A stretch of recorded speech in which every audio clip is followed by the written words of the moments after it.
I just want the ring, the tiny. It's just a small. I don't even want it, but I want it so bad. I would do such great things with it. We would make Middle Earth great again. We're calling it Mega. And so, if I had that ring, but I wouldn't let the powers get to me. I would definitely not abuse my powers and hurt people like the tiny little hobbits. They're so easy to hurt. Yeah, I could hurt them.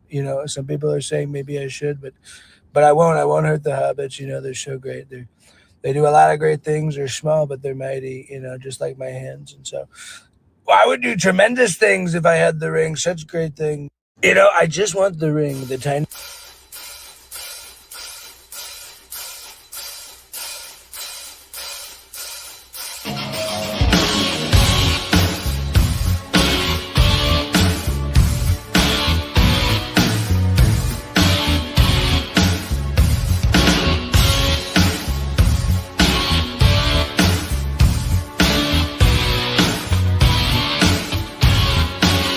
I will protect you.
That's not right.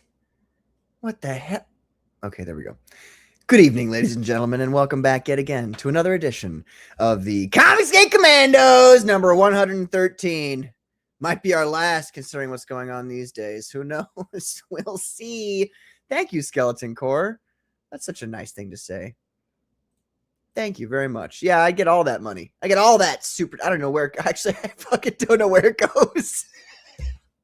I haven't received a cent from YouTube, and I don't know where the Ko-Fi money's gone.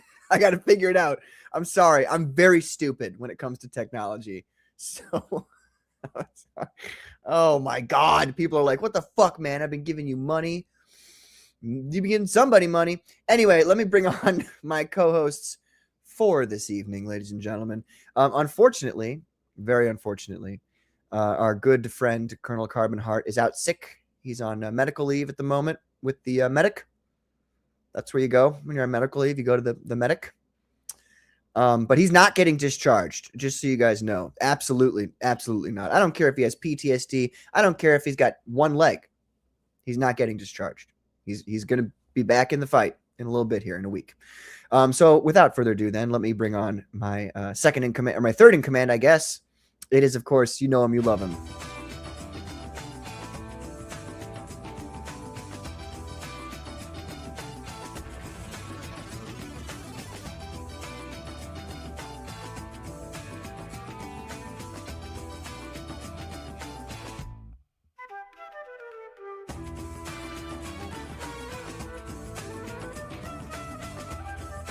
Yeah, so like save some room in your library, in your bookshelf for Rattel number 1 coming out very soon. It's Admiral Guimard. I salute you, General Q, and shout out to Colonel Carbon, who's out sick tonight. Hope he gets better real soon. It's never fun. I was sick a couple of weeks ago, and it lasted a long time, dude. It was a doozy. So I hope he recovers quickly and feels better. Mm-hmm. Well, he should recover more quickly. Fuck me. I thought you were a writer, Patrick. Quickly. I instantly recognized it more quickly than you because, you know, he didn't get the vaccine like you did. So. What do you mean? I never got the vaccine. What are you talking about? Anyway, let's bring on our second co-host for this evening. No, I'm just kidding. How are you? How are you today? I'm good, man. I've been working on this piece here, finishing up the inks on it, and playing that little James Bond game that all the gamers have been yapping about. Yeah, they've been saying it's absolute, utter trite garbage. Which it's not. It's quite the opposite. Okay. Yeah. Well, we might have time later to talk about it. I'm sure we'll have time later. Sounds good, man. This piece looks amazing. Is that Heather down there? Yeah, it's a nice Cyberfrog piece, or as Art Haida calls it, blackface Cyberfrog. Oh, I'm just getting something in from Marvel Editorial. They want you to make her boobs smaller. What does Marvel have to do with Heather Swain? Well, they just, you know, they're trying to. Anyway, ladies and gentlemen, let me bring on my second co-host for this evening. Are you going by Scribe or Rosario, by the way? Whatever you want, brother. You call me Rosario. It's my name. Okay. So I can know who to kick out. I love it.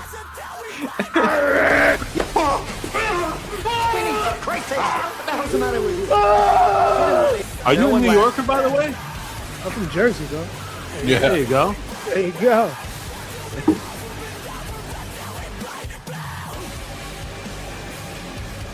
There you go. It's Gunnery Sergeant Rosario, ladies and gentlemen. You muted, brother. How you doing, Scribe? What's up, guys? What's up? How you doing, man? Good. Crazy week. Busy. Yeah.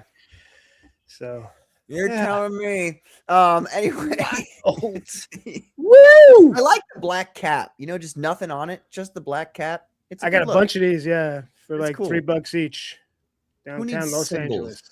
You know? I got those too. Is that the Erica Kirk brand black cap? Damn. Thank you. Good night, everybody. That's all I got tonight. You got me good with that one, bro. Erica Kirk. I'm sorry. I'm sorry. Oh my God. Breathe in, Patrick. Woo! Okay, let me bring on our special guest star for this evening, ladies and gentlemen. We've never had him here before. Please make a big round of applause for Allan Goldman. What's up, Allan? What Hello, up? guys. Hey, welcome, Thanks Allan. For having me. Welcome, Thanks for sir. having me.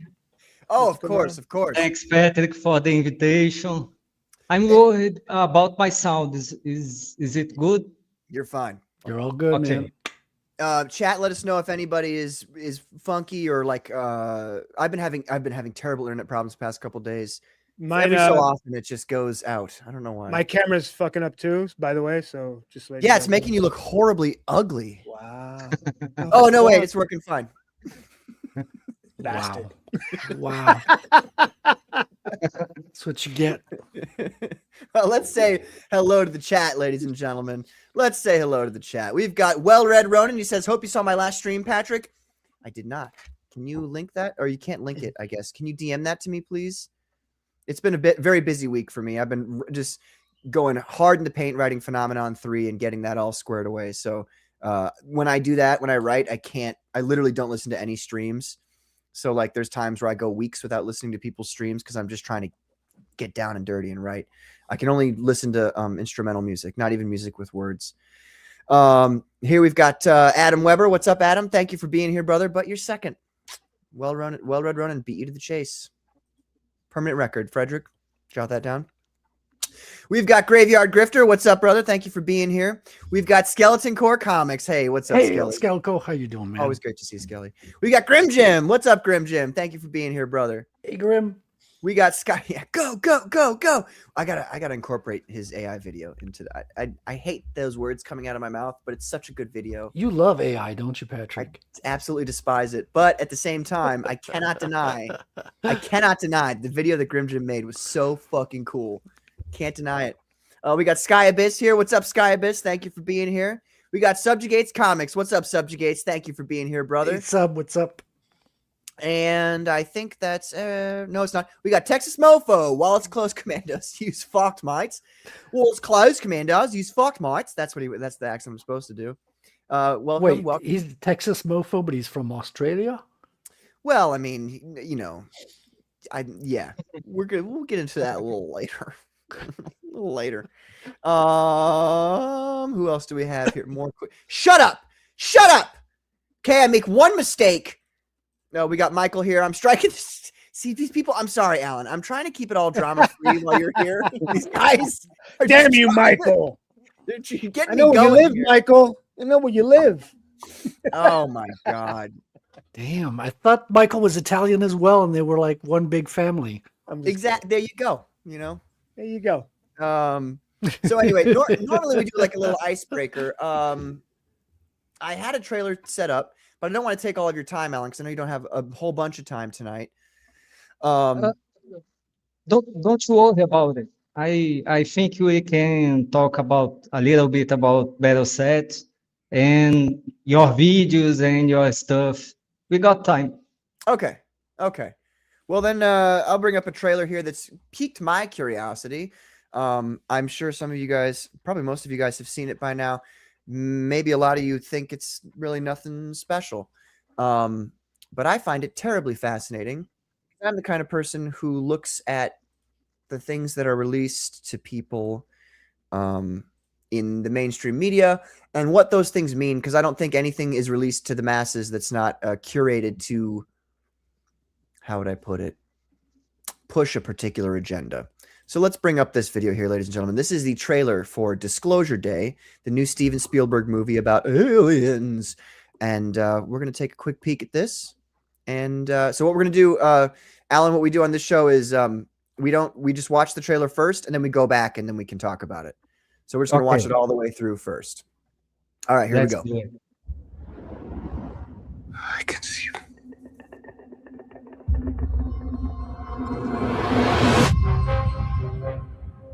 I am much more inclined now than I was when I made Close Encounters to really believe that we're not the only intelligent civilization in the universe.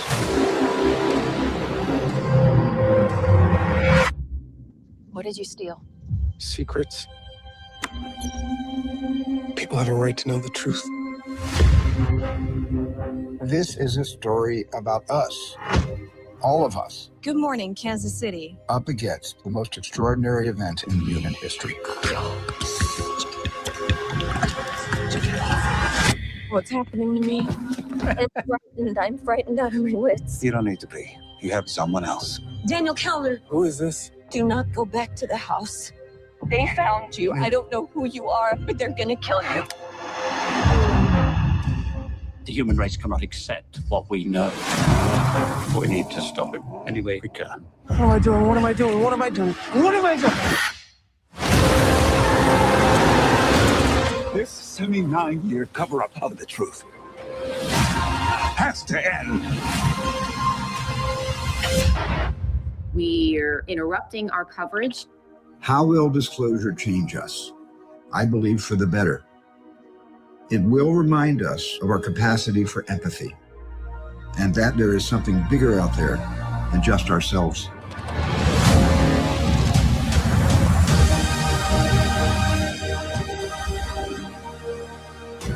The only way to know your purpose is to go back to where it all began.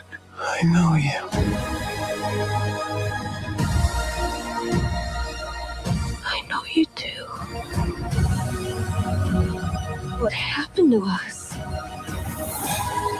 I used to say to myself, wouldn't it be wonderful if all of this turned out to be true? I'm now thinking, wouldn't it be wonderful for people to know they're coming? All of this is true.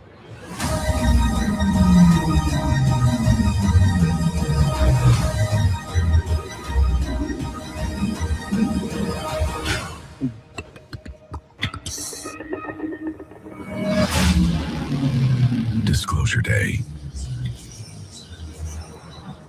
You all right? Okay, let's go down the line here. We got Allan first. Allan, what do you think about this trailer? Should I give my honest opinion? Of course, always. Another Spielberg wet dreams with aliens. We saw that so many times, man. Anybody still cares about that? That trailer, it's a bunch of things we've seen in 1,000 movies. I don't know, man. I think nobody will care about that movie. Well, no, not nobody, but I think it will be a niche film. Okay. Do you know anything about, like, there's some files released recently by the White House in regards to all this stuff? That blur photographs. Mm-hmm. I guys, I don't believe in aliens, so my opinion about that will be it's boring. Yes. I think that movie will be Okay. boring. I saw Fair enough. I saw the file. Oh, the U.S. government will release the files, and it's a bunch of that blur videos and photos we have seen for forever. Yeah. It's a bunch of stuff. Interestingly, though, I noticed this is that a lot of the videos they've released have been things that I saw when I was investigating this subject in 2018. And now they're admitting that those things are real and coming from them. Right. What do you think about that? Well, they got the same photographs and videos we saw. Mm-hmm. They officially have it, but still nothing. I think. Do you think that the government's lying, or the U.S. government's lying about that stuff being real? Is that what? No, they say Because look, you that can say on this channel that the U.S. government's lying. I'm not getting. There's nobody's gonna have a problem with you saying that. Of course they lie. Yeah. Of course they lie. But well, in how do you say ovni in English? It's unidentified flying objects. Mm-hmm.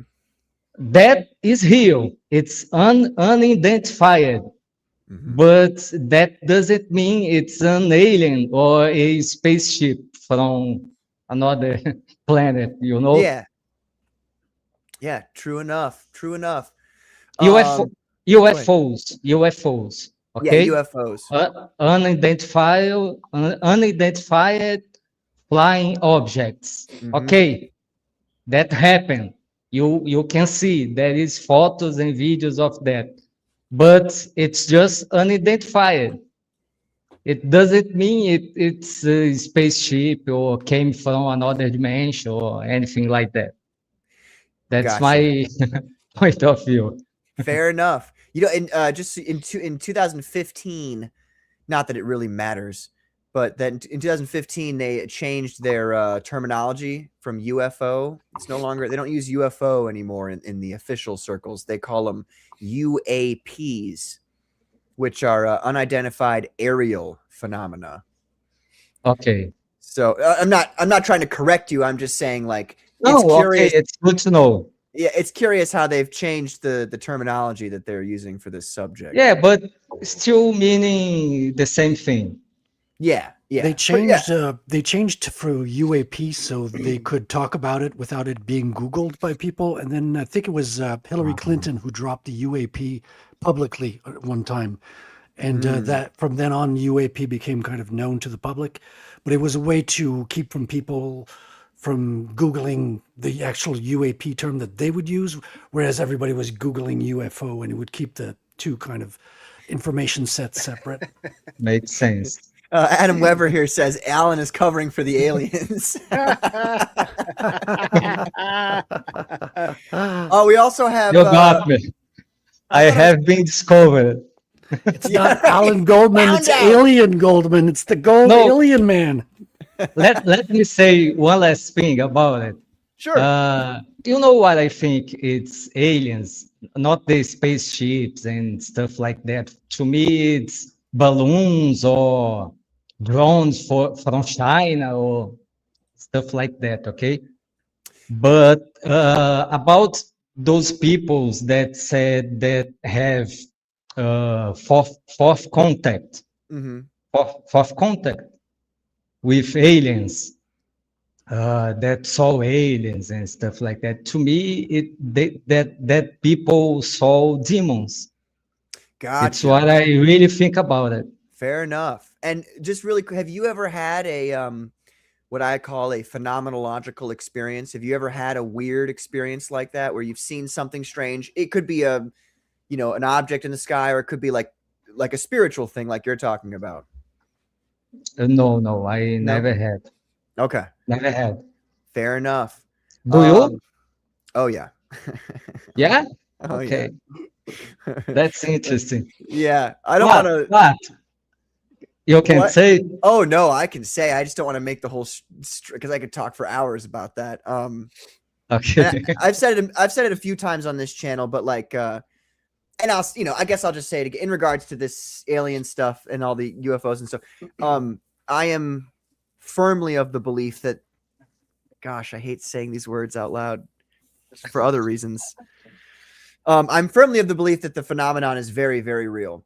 And I believe that because I, with my own eyes, saw something that is more real to me than honestly talking to you guys right now. And what that was in 2018 on, what was it? October 22nd, I believe it was. I saw in the sky a black triangle that was about 30 meters on either side. And at this time, I'd already been studying the subject and, like, how do planes operate? Could it be a plane or a helicopter or a drone or what? Drones weren't really a thing back then, especially not that size. Essentially, like, almost as if it was reading my mind, the object did all of the things that would preclude it from being a man-made object or something that we know about technologically speaking. So to me, that's, it gets to a point where it's just like, okay, so that's, but yeah. Sorry to interrupt. No, fine. Go ahead. Did you ever consider to see that experience, not a alien contact, but some kind of spiritual experience. Yeah, well, Maybe it's something you saw, something demonic or something yeah. spirit. So it's like this, Alan. Gosh, you're gonna make me fucking give it all away. Well, hopefully nobody listens to this show, but it's my mission. The guy in the chat yeah. Hey, no, everybody mute your streams while Patrick reveals the Don't secret. listen to what I'm about to say. When I was in early 2018, I was working at a horrible job. It was a terrible job. Wow, what a terrible job. But I was there and I went on my email, my Yahoo email at the time. Remember when you used Yahoo email? No, Good never. God. Yeah, remember Yahoo? Oh, wait. Oh, we got it. Hold on.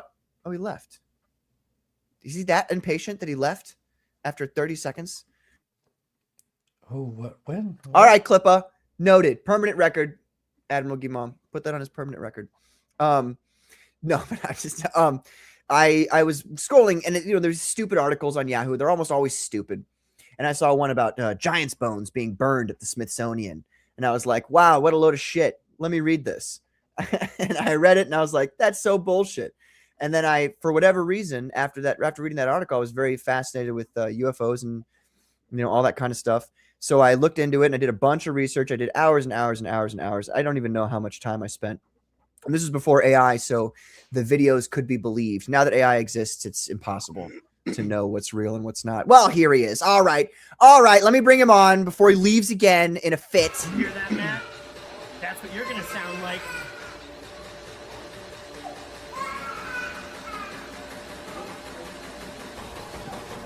When I'm done with you.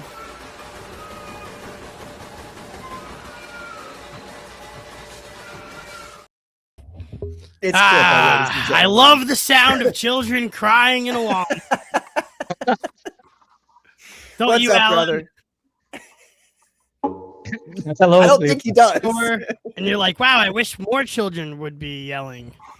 No, nobody wants that. I think I need a third kid in here right now. You see that kid pulling on the fat mom's leg, and then this other kid running around pulling shit off shelves. If there was a third kid, he'd be bothering me. He'd be over here asking me to move or hand him some shit. We always need another kid in the aisle. Thanks, moms. Speaking Single of moms kids, everywhere. you guys are going to be happy to hear Bonnie Blue is pregnant. You know, the girl who does like 1,000 Men gangbangs. Why did I join this show? And I don't know. And she's going to be doing gangbangs while she's pregnant. No, she's not. So yeah, she's got one scheduled for June. You know I'll send she's- you the you know info she's so you can Wait, sign wait. You know Well- she's that degenerate. You know she's going to do something like Well, that. That's the there's next been. step up. You never seen a pregnant porn before? up.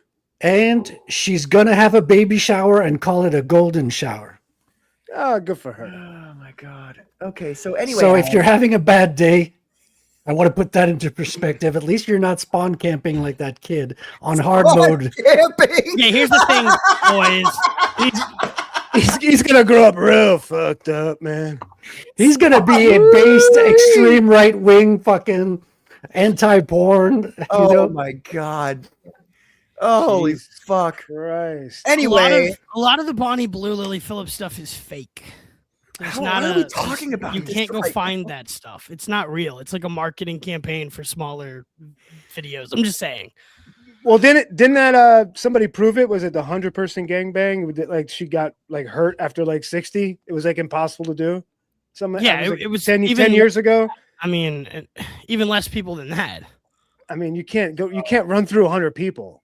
No. Well, I it don't think depends you on the size of the member, Scribe. No, I mean, I'll be It's- honest. Like with the marketing scheme there, it's You guys have 30 oh, seconds to finish this conversation. Okay, OnlyFans Pornographer relies Bonnie on Blue. conservative outrage and jokes and mockery to sell videos. So if she does one 10-person gangbang in her whole career ever, she spends the rest of her career saying it's 100 people and 1,000 people and just go check out my OnlyFans. And then once you're in there, you already gave her $30 and you're the sap. Like if you're looking for that. Yeah. That's the scheme they're playing. The filthiest thing, the dirtiest thing that Bonnie has done was have cum on her face outside. Like that's Oh my actually the God. dirtiest thing she's done in like the porn Okay. world. Well, speaking of, so I'm glad it's a great segue because you were talking about demons. So now we're gonna go Yep. back to the conversation. Alan. That's right. God, Well, ours. Frederick did fake. this to me. And Scribe, okay? Frederick And did this to all of us. Thanks, Frederick. I just came in My here to have a pleasure. good conversation with Alan about That's what I'm here for. UFOs. Oh my God. Okay, so, Alan, I gotta fucking speed this up here. Otherwise, I'm gonna get entertained. Okay. About some fucking weird pornographer. Anyway, I saw this thing and I go, whoa, like we've been told by the United States government that this whole thing is totally fake and totally not real this entire time. So obviously that means they're fucking liars and they've been lying about the most important subject on the planet, whether or not it's aliens or whatever it is. Like that's the most important subject on the planet. And you think they're telling the truth now? No. No. Wait, hold on. I want to. It's not real, guys. It's not real. This is all bullshit. No, aliens ain't real, dude. Stop it. Listen, crap. Let me finish. Okay, so I started talking about the Giant's Bones and Smithsonian, right? I thought, wow, that's fucking stupid. Got into the UFOs. I was really nuts and bolts. If you guys are ufologists, you've been down that road. You know what that means. Ufologists? Yeah, no, it's a real thing. It's a real thing. Is this the X-Files? Dude, the X-Files is actually way more real than you might think it is. Nerds. But ufologists, it's a thing that, you know, people who study the phenomena, they call it that, right? I call myself a phenomenologist, or rather I call myself a Fortean. Your whole thing makes way more sense now. Doesn't it? So anyway, I kept going down this rabbit hole and kept going. It's funny. I made a report to MUFON, the Mutual UFO Network, a very, very highly hyper autistically detailed report about what I saw. And they brought me in as a guest speaker to talk about the report. Because apparently in St. Louis at that time, in that month of October, there were upwards of 30 sightings of black triangles. So they're like, hey, come on in and tell your report was autistic. And I was like, thank you. And they were like, come on in and tell us about it. And I was like, okay. So I did. And it was funny because when I saw that, I was driving home from work and I was like sobbing and I called my dad and I'm like, you're not going to believe, I have to tell you this. And he said to me, you just saw, a demon was trying to trick you. And I was like, I think you're full of shit, Dad.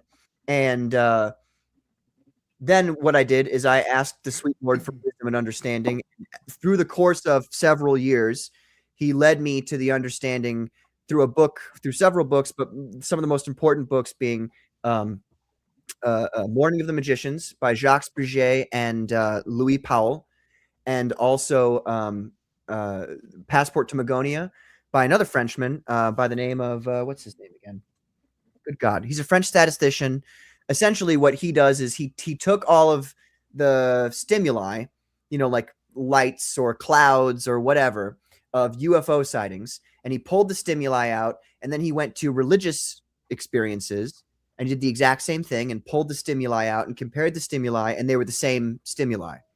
So what his theory was what he was proposing was that it's the same phenomenon. The religious and the UFO thing is the same thing. And so that really makes sense. Lent to my current understanding of what's going on. And then I've read the vast majority of holy books of every religion, every major religion, I would say. And it's startling when you have pattern recognition abilities and reading comprehension abilities, what you see where there's so many things that connect between not only all the religions, but also the UFO phenomenon. And so I'm at the point now where I'm kind of more on your page, Alan. In fact, I'm way more on your page that this thing that we're experiencing right now, we've been experiencing for our entire existence as human beings on this planet. And it's not alien to us. Like, it's part of our world and the way our world works. Well, they're coming from the water, not from the skies. They're coming from all kinds of places, I think. But then again, a lot of this stuff is like, you can't say for sure, because you don't really know for sure. Yeah, I believe there is forces and powers that we can see. Yes. That there is the spiritual world is real. So you got God in one side, but you got other forces, other powers running out. I believe in black magic and those dark rituals and stuff like that. This is real. Yes, it is That, very that real. I believe. That I firmly believe. Yes, and But so I don't believe in another planets with spaceships and creatures. To me, that is make no sense to me. Yeah. I would say in regards to other planets and other species, what I would say is like God is infinite.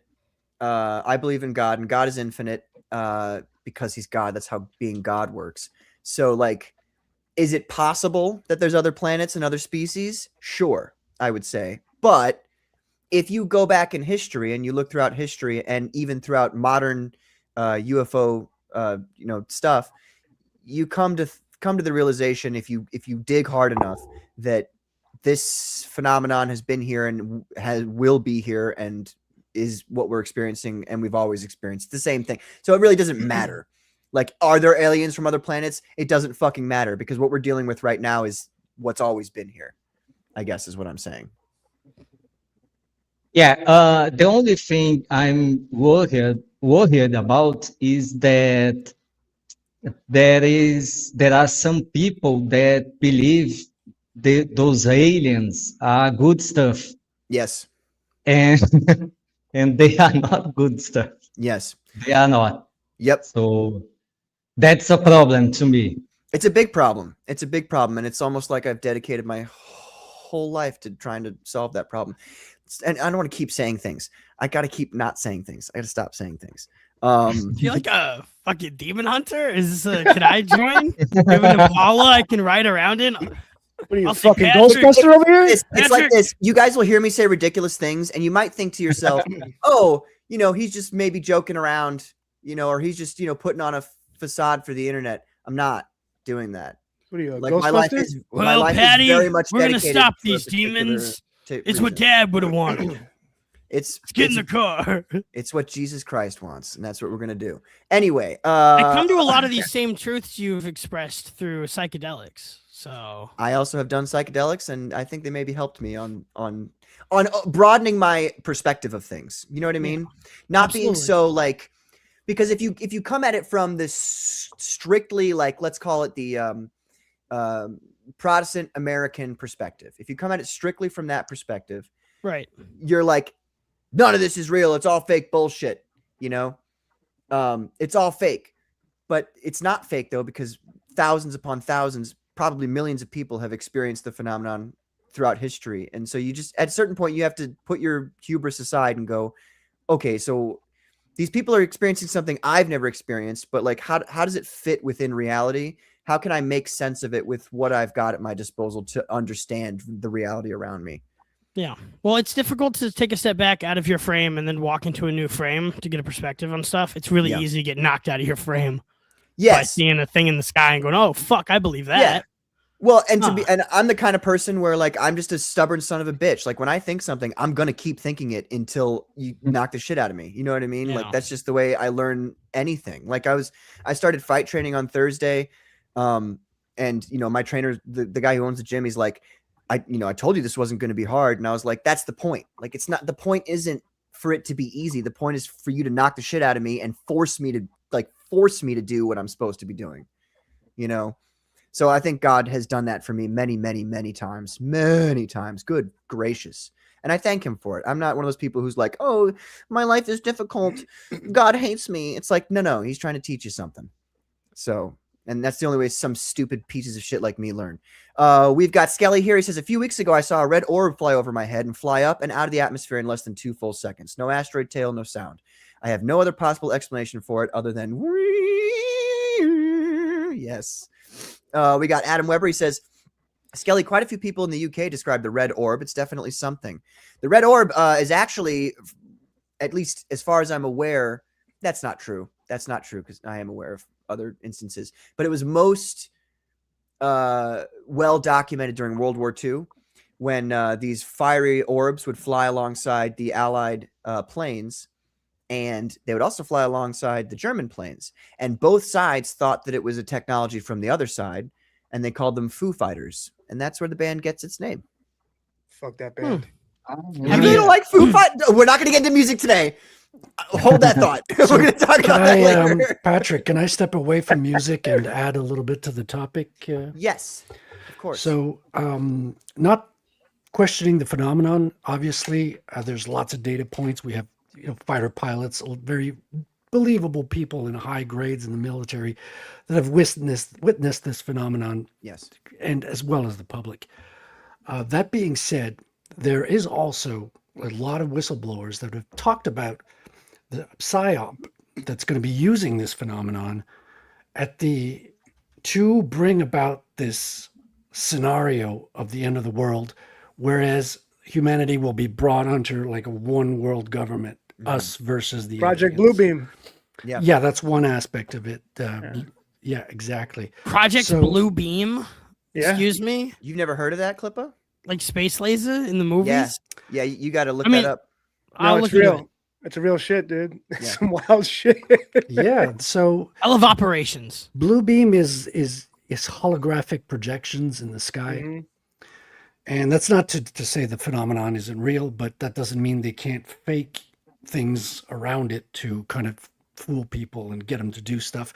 And we've seen it in 2020. If you get everyone fearful, they will bow down and accept almost the Well, it's the plot of unacceptable. Watchmen.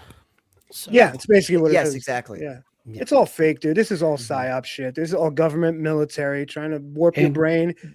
I'm sorry. Go ahead, Frederick. No, I was just going to agree with you, Scribe, because we've had whistleblowers talk about this for decades upon decades upon decades. Years. They say the UFO card is going to be the last one to be played before they bring about this change. You know who said that specifically? I'm sure you do, Frederick. William Cooper. Well, before him, there was somebody else who said There's that. multiple people. I don't know who you're thinking of, Patrick. A very famous gentleman by the name of Werner von Braun, a fucking Nazi piece of shit who we brought over to the United States for an Operation One of the Paperclip. scientists. Yep. And we made him the lead of NASA. Yeah. And So he we're not said- like big Nazi guys here. There's tons. I was like, I think I gotta go. No, it's okay. You're safe, Klippa. I'm Well, I know more than they do, so we're all good. But No, I listen, just despise socialism. Spielberg been doing this for what? E.T. Well, what was Close Encounters came out first. Yep. Years Right later, now. years later, E.T. Yeah. Okay, and then what? Well, he came out with that other one, Super 8. Now Yeah. this one. Well, actually, two more than this. So it's like he's working for the government, dude. You know it is. Yeah. Right now, you're gonna post this movie, put out this trailer. Oh, could it be real? When the government's like, oh, there's aliens. That's fucking their guy. Yeah. Everybody's going. They're losing their minds. These little fucking. They're seeing these fighter pilots seeing these like drones fly by. You know those fighter pilots are fucking debriefed already. It's all bullshit, dude. You know? Well, wait. Yeah, I saw things too in the sky, but I think I was high. Okay, so you don't. So Scribe, you don't believe in any of this shit. Okay. I do believe in the dimensional aspect of it. Like, I do believe there are dimensions. Like there's things we could go through, like with CERN. That whole thing's a whole different topic. But I do believe there are interdimensional pathways. I mean, it says it even in the Bible, dude. You know, it's like there is. I do believe in that, but I don't know, man. I think it's all bullshit. It's a Project Bluebeam type style government thing to put us all into one bubble, you know, and to follow one rule. I think that's what it is. It's like one technocracy, you know, like a singularity technocracy. Allan, Scribe. Here in Brazil, we had a writer, philosopher, thinker called Olavo de Carvalho, which was one of the greatest thinkers of politics and philosophy and tal. And almost 20 years ago, he said that the aliens were very important for the globalists because it's the biggest tool they have. You can easily imagine it. In a few years, a spaceship will get down and an alien will get out of the spaceship. And what will he say? He will say, capitalism is bad. Yep. Bring on the immigrants. China is good. Right. Jesus is not real. It's what they We made you. We're your gods. They want to destroy religion. They want to destroy religion. They want you to make. They want you to not believe. Why do you think this whole attack on Christianity right now? This whole big, even on the Jewish thing. I'm not going to get into the whole thing, but it's like they're attacking anything that you believe that's not political or in the term of policies that are government. You know, so it's I don't know. It's kind of scary in a way. So then what I'm saying is take the context of that. Take what you know the globalists are pushing, right? You already know it. You can see it. Right. Take their motivation. See, I always base everything off of motivation. Evidence is so unimportant to me in certain ways. In certain ways, I would say. Because really, what in the end, what is evidence? And I've made this argument before on this channel. Evidence is simply testimony that you believed about from somebody that you trusted. So at the end of the day, like I've got a book over here and I can say, well, I've got evidence that something is real. It's in this book. But all I'm doing is trusting the guy who wrote the book, right? Of course. And he's trusting a bunch of other people who wrote books, which is what science is at its core, is just theories that people are like, yeah, I agree with this. And then you go, well, I trust that guy, so it must be real. But there's really they gave lobotomies, you know, they gave lobotomies. Nobody knew anything. So it's all bullshit. I mean, so at the end of the day, evidence is this very fickle thing where evidence is it's highly based upon testimony. So then on that same token, if that's what we're talking about evidence is, then you have to then look at all the religious stories of all the other cultures of the world. I'm not just talking about Christians. To be very clear with you guys, I think a lot of Christians make a very severe mistake in assuming that everything else outside of their religion is fucking bullshit. Like they're doing themselves a disservice because at the end of the day, like if your religion is true, then those other religions could still be true to a certain degree, but yours still trumps it. You know what I'm saying? Which would be even more powerful than they're all connected in a way. I mean, they're all connected. Everything's connected. Of course they are. I mean, how many every single religion talks about this concept of a divine entity, entities interbreeding with humans and making demigods and things like that. And again, you believe in more the Nephilim Sumerian thing. You believe in that?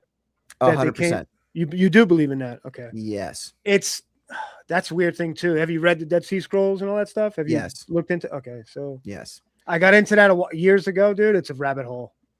I would say there's a lot of the Dead Sea Scrolls that's not important. Not to the subject of the phenomenon, but what I would say is if you've read Genesis and then you read the Book of Enoch and you have an open mind, then you will go, what the fuck? So then you believe in CERN then? What do you mean believe in it? What do you mean? Well, do you believe that it's a dimensional thing? I think it's built for dimension. I don't know what they ain't trying to do no experiments. All I know is that they're like the little parties and shit that they do before they'll like release some new, you know, they're like, oh, we're gonna do this thing with this certain whatever. It's again symbolism, ladies and gentlemen. The enemy, Satan, operates with symbolism, and all of his cronies also operate with that same symbolism. And if you look at CERN and what they're doing, a lot of it is very, very, very satanic coded. It is. And so you get to a point where you're like, holy shit, these guys believe this. Do you think they're doing what Event Horizon's doing? You ever seen that movie?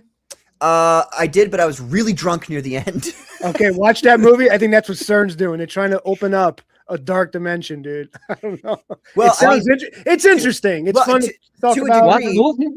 What movie? Event Horizon. Event Horizon. Okay. I love it.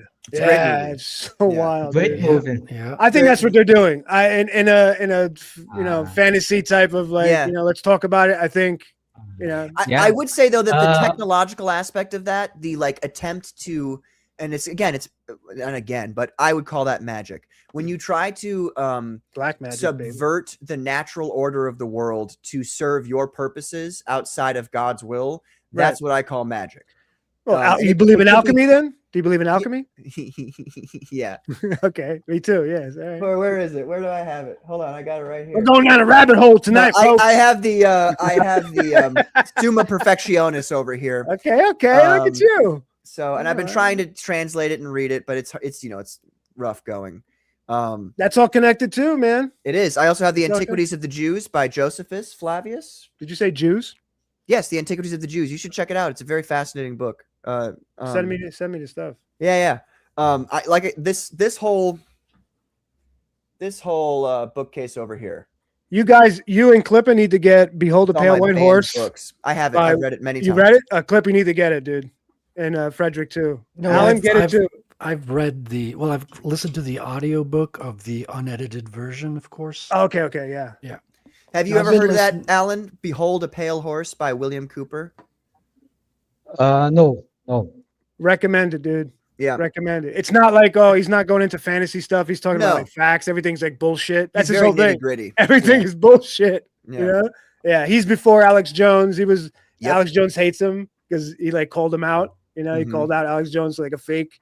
So he called out like Jordan Maxwell. He called him out too. What's the name again? What's the name? William Cooper. I'll send it to you, Alan. Yeah. William Cooper. Behold a Pale Horse. I'll send it to you. I'll remember. And he predicted 9/11. That dude was talking about like Trump before he was president, dude. He like predicted all that shit. He's he was quoting Werner von Braun when he was predicting some of these things that we would have. We'd have, Islamic terrorists. Okay, 9/11, and then there'd be a war with a third world country, which was very close to being North Korea there for a minute, and then now we've got a war with Iran, which is essentially a third world country. He was like the last of like the outlaws, I think, because he was doing like what internet dudes are doing today, but illegal radio because they didn't have. It was hard to get a radio station to do your stuff, so he actually hijacked radio stations in the 90s. He had a show called Hour at a Time. You can find it on YouTube. It's so dark because he just goes and he'll make you like any of that. I've got to listen to that. It's the craziest shit that was ever on the radio. Yeah, watch it. He has like problem. I think it's like 3 years of it. Yeah, dude, he goes off like socialism. He has different topics about like religion because he's a Christian, and it's just dark shit. It's not like positive. It's like more like, dude, watch yourself, learn, read this and that, prepare yourself. Yeah. But he's like real, and he's like getting cut off all the time because the radio stations, it's like pirate radio. So he was the first dude doing that stuff. Dude, I recommend everybody check that out. Well, I want to just really quickly say that you said he's a Christian. I think when you talk about CERN and opening up portals and stuff like that, and to wrap up that point I was making is technology does one thing, and you can kind of force the natural world to operate in a certain way by using technology and operating within mathematics and these things that are like really at the core of how our universe works. You can manipulate them to get certain results for yourself. But at the end of the day, I think the biggest and most important portal that the globalists / satanic pedophile cannibal Marxist pig overlords want is the portal of your soul. And so when you decide I'm going to engage in this activity or this activity that is abhorrent before God, then you're opening up that portal yourself to these interdimensional beings. If you want to call them demons, if you want to call them machine elves, whatever, it's the same. Yeah. thing. The state. Huh? I do really think that communists are all Satanists because I think we have it came from fabric, a hole in ourselves that it's for God. It's the space for God. When you took off God from that hole, they can put anything they want in there. Exactly. You know? Exactly. Satanists, Satan, spirits, demons, aliens, the communists want to do that, to do the state to be their God. Yes. Yeah.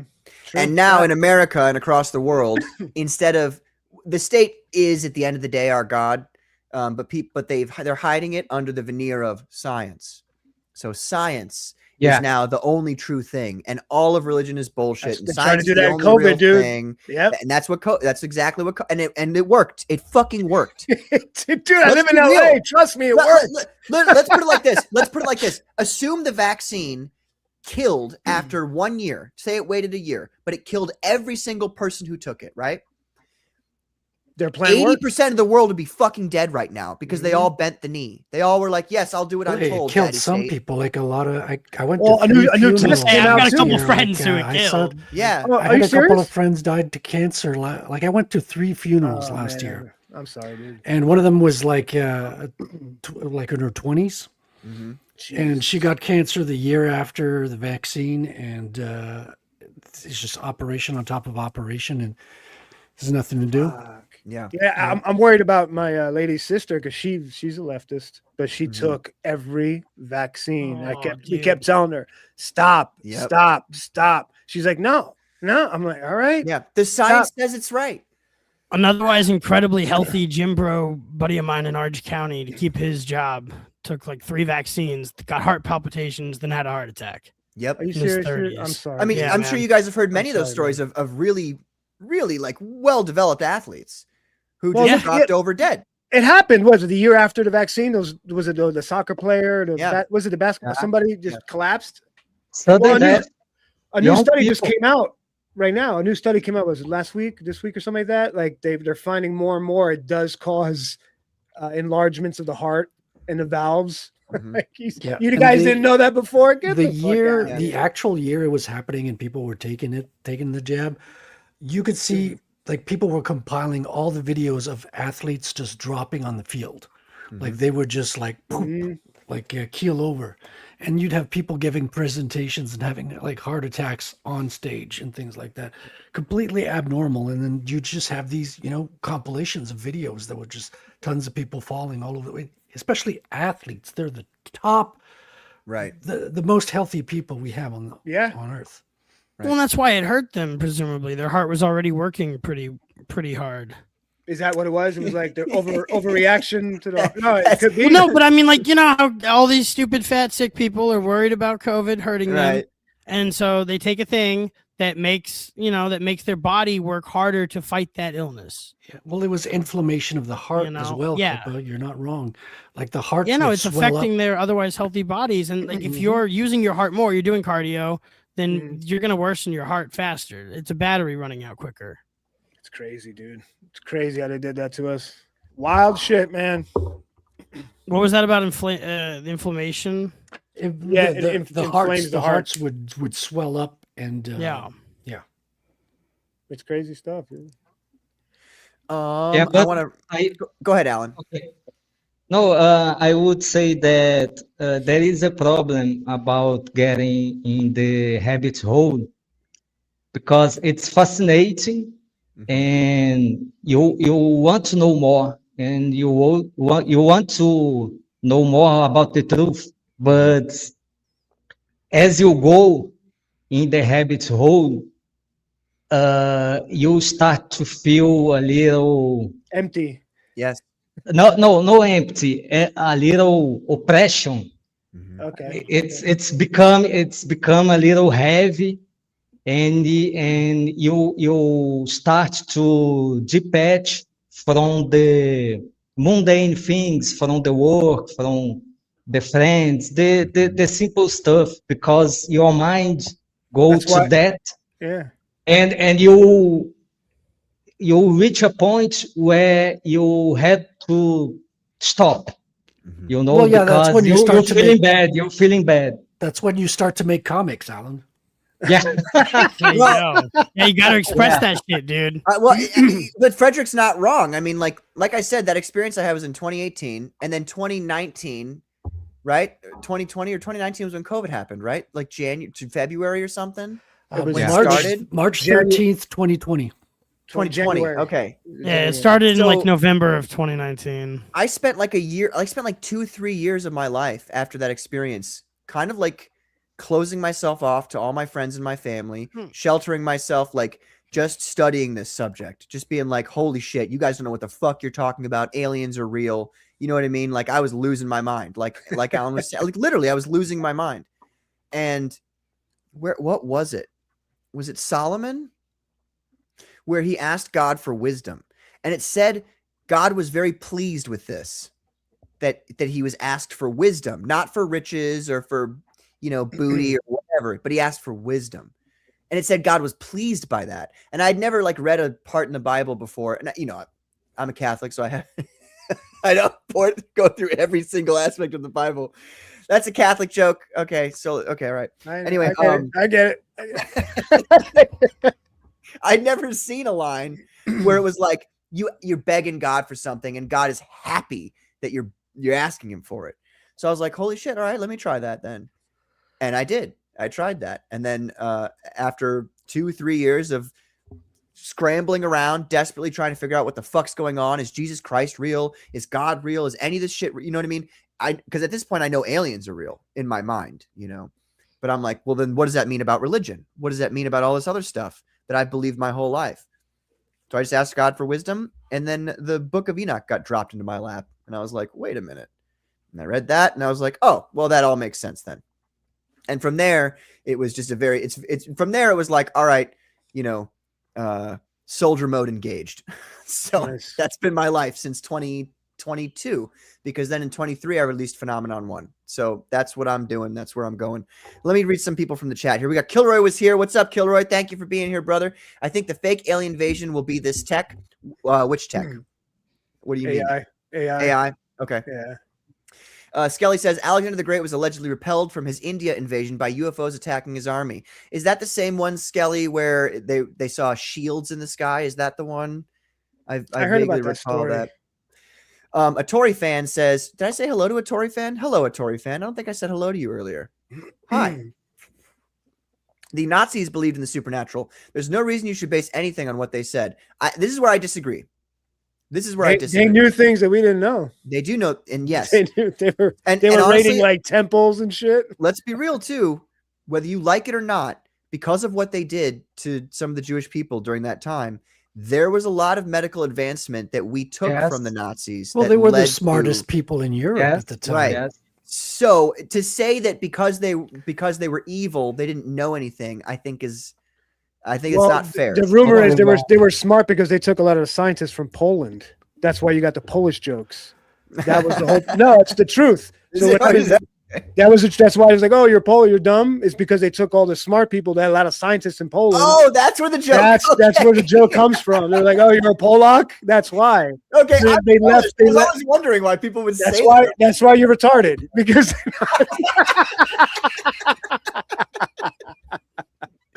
You got me back for that comment I made earlier about you being ugly. Fair enough. The supernatural is only prefaced on very subjective experiences. A Tory fan, I would say that all of your existence is a subjective experience. Yeah, well, it's all a trip that you're on, dog. Like that's that verbiage far out, and it's a trip, good trip, bad trip. This stuff all came from a time of developing a verbiage around discussing the same phenomena you're talking about. Mm-hmm. And like Harvard professors trying to rationalize that they don't value the diploma anymore or the personal plane or any of that. And they'd rather just go be somewhere. Like, you know, Ram Dass did Be Here Now, where he decided instead of being Harvard professor Richard Alpert, he'd rather sit in a shit-filled like town in India and think about why God is making him sit there or whatever. Like, for a lot of this, the psychedelia stuff, I think, is just a shortcut there because, you know, people have been going through this forever. But you can, if you tune in, drop out, and, you know, experience that is just a one-way shortcut to the natural phenomena that you're talking about. Mm-hmm. And more people should do it. So my thing with COVID, and the reason that I was thinking about that just now, is I credit COVID with why before COVID I had done in my whole life up to age 21 or whatever, 20, whatever it was, 50 hits of acid, like 50 trips of acid. Damn! What? Damn! Lots of them. Yeah, I consider myself a crazy level of a psychonaut. Well, I would go to Vegas and I couldn't drink. So what I could do instead was spend $15 on an acid tab and hang out with my older friends in Vegas, enjoying the lights. And we did that all throughout high school. I got to the point where I started going to the movies on acid all the time. But that was before COVID. My number now is 355. Good gracious. Do you count? You actually like write down how many? Well, times? you just remember every time you get high again. Really? Because I don't remember how many times I've done acid. Maybe 5? You will next time you're on acid. Wait, are you on acid right now? No, definitely not. Then how do you remember? Able to tell if he was. God damn it! So that's the thing that COVID made me do, is really launch into that habit of psychonautics. And I think Patrick, I know it led me to the same place because I'm sitting here talking to you because of it. So I just found that interesting. I would say it was probably God and the acid. Well, no, I'm saying God is what it is. God is the source. God is the great magnet. The acid that Hunter Thompson was taking to meet the great magnet is just a shortcut. It's just a So okay. So you don't have to suffer through all this stuff that you guys are thinking about. Like, wow, do I believe my eyes? Like, if you take acid, you go, I don't believe my eyes, and I hear what is being said to me. Have you and taken I can resonate DMT? with it. Have you taken Yes. DMT? Do you, so that whole experience that Joe Rogan talks about, is that what you experienced?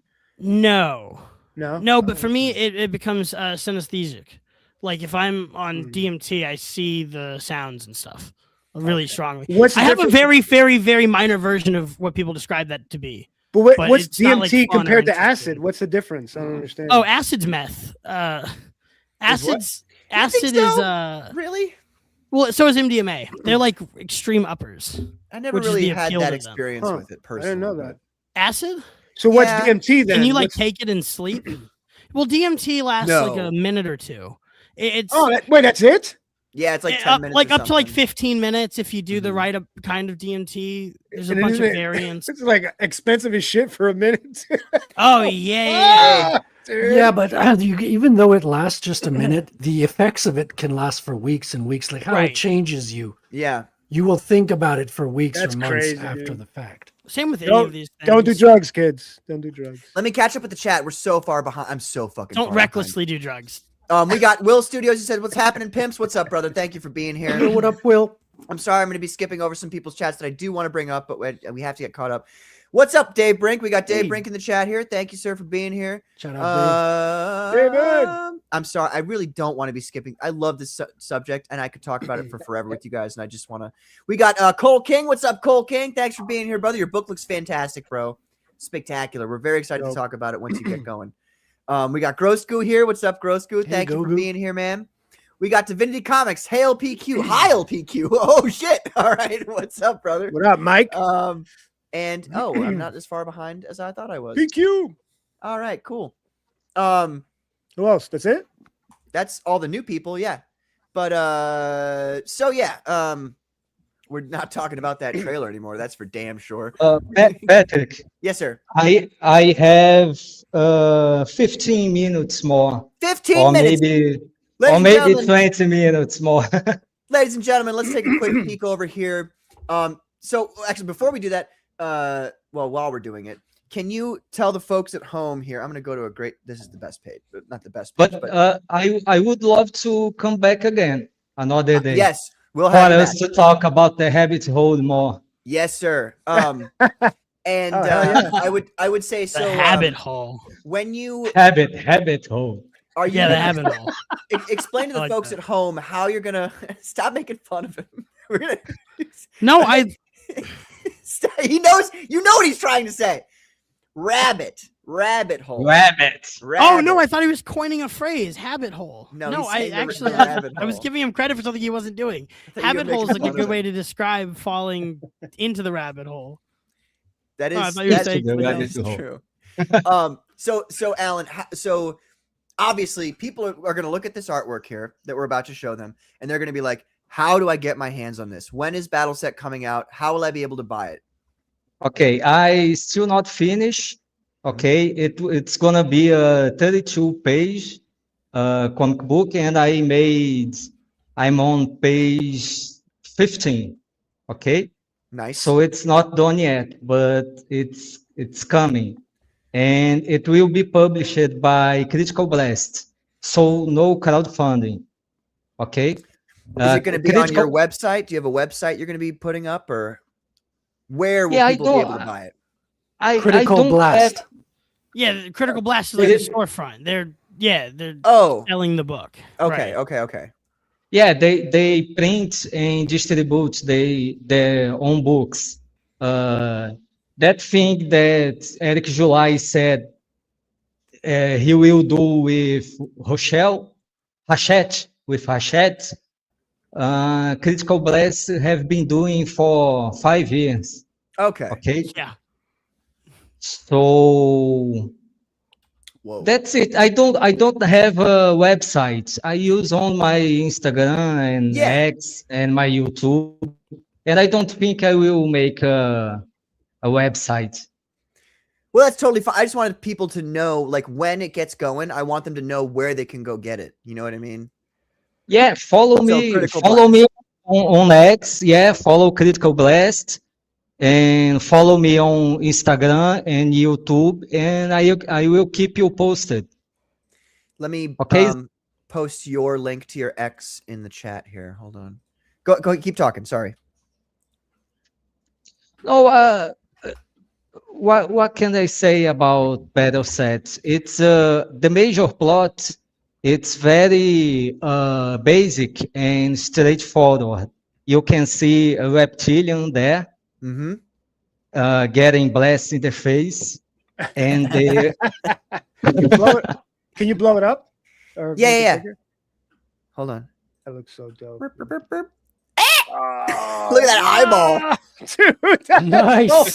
This other guy with the fucking cigar is awesome. that is the best fucking panel, dude. The comic book is like that. Battle Sets is like that. Everybody knows They Live, of course. The movie. Yes. Which Okay. was based on a comic book. Yes. A short story, I think. Yes. Well, a short comic, yeah. Yeah, short comic. And well, you take They Live, you switch Rod Piper for Cyberforce. Okay? There you go. Nice. Very nice. So it's Cyberforce fighting the reptilians, trying to conquer the world and enslave the humankind. It's very much what we what we were talking about here. Yeah. But It's do you almost have like- any bubble gum? Or are you all out? Well, she has some bubble gum. She has some bubbles, at least, you know. Oh, actually, hold on. I'm getting something in right now. Again. Bubble boobs. Oh, it's them again. Ah, shit. Bubble I'm boobs. sorry, Alan. Marvel Editorial just called. They wanted me to let you know to reduce the boob size of your female characters. Never. Yeah. Sorry. They have no Now that I power swear to here. God, I'll come to Brazil if you do that. How else You are won't need- financial? How else are you gonna get the financial lit majors to buy your comic book, bro? What do you mean? Don't you ever downsize. You You always won't need upsize. So is You this one of the won't covers need- right here? Nobody will touch the dangerous boobs. She's Wait, nobody dangerous, gets to okay? touch the boobs? Wait a minute. That's not fair. Nobody. Just me. She's mine. Is this one of the covers here? Yeah, this is the first cover, the main cover for issue 1. But issue 1 will have 4 more covers. Wow. Which cover featuring one of the characters. Oh, nice. And are they all drawn by you? All the new covers? What? Are all the covers drawn by you? Yes, all of them. I will draw everything in Battle Set forever. Can I As ask you? as I said, nobody will touch Well, dangerous boobs. That does beg a question though. So you don't even want like say John Malin was like, "Hey, Alan, I want to draw a cover for you." Would you let him draw a cover for you? Oh yeah. Okay. So if it's somebody like that, you're saying you'll let okay. Has to be trusted. I have a question Right. for you, Alan, real quick. Where did you get the name Battle Set? Where did the title of the book come from? I had when I start thinking about making that comic, I had one drawing of them I made years and years ago, and I think that I came to the conclusion that I should make that comics, and I take that cover. It was just penciled, and I ink it, and I sit down and realize that I had to get them tile. and I just thought about the battle set. It's a very profound story. Dude, first of all, I just wanted a action tile. How many pages is Just this? that. 32. Oh, it's 32. Yeah. Nice. 32. Awesome. If you were listening, Scribe, you would have. And Sorry, I don't. sorry. You need to I- take notes, Scribe. Sorry, I'm dealing with something right now. Permanent record, Frederick. I like the title. It's got like a game set match feel. So like if you did battle set and then like the second one you made a battle set match, so you'd be perfect. Yeah. For This the, looks or the amazing, final, the conclusion, whatever the finale chapter of the story is, battle set match. That's you know? fucking. Yes, that makes sense. I like it. Comic book says, can we consider a change of the title, Allan? Wow, that's a big ask. I feel like something is lost in translation, he says. What do you Why? think about that, Allan? I like it. Battle set. Yeah, It's just had a it's battle. round quickly. Mhm. It's a very 90s title, and it. Yeah. I feel like it lends itself to your art style, which is obviously very 90s. How did you get into actually really quick, I do want to say hello, what's up, Hojo? Hojo, ladies and gentlemen, a legend, a fucking legend. Hello.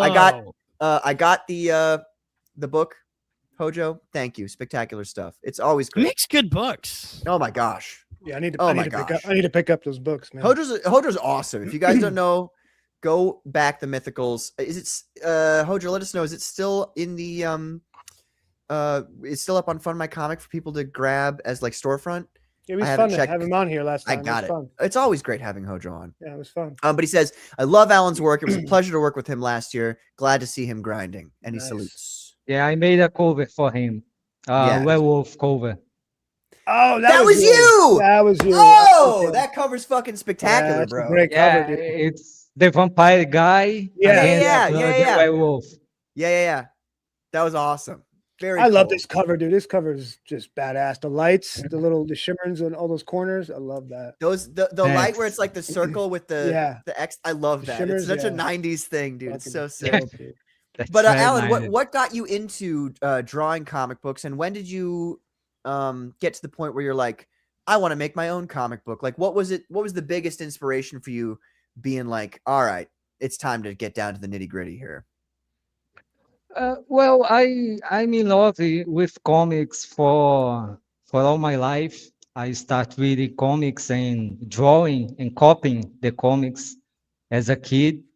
And in the Jim Steranko Captain America comic book, I still remember that cover of Yes, where he's Captain. lifting the guy. Yeah. Yeah, it was my first adult comic book. Mhm. And I felt in love, and I copied the Steranko drawings in the white spaces of the nice. comic. Oh, that's so cool. That's so sick. You don't have them still, do you? Do you have those? No, I don't have. Man.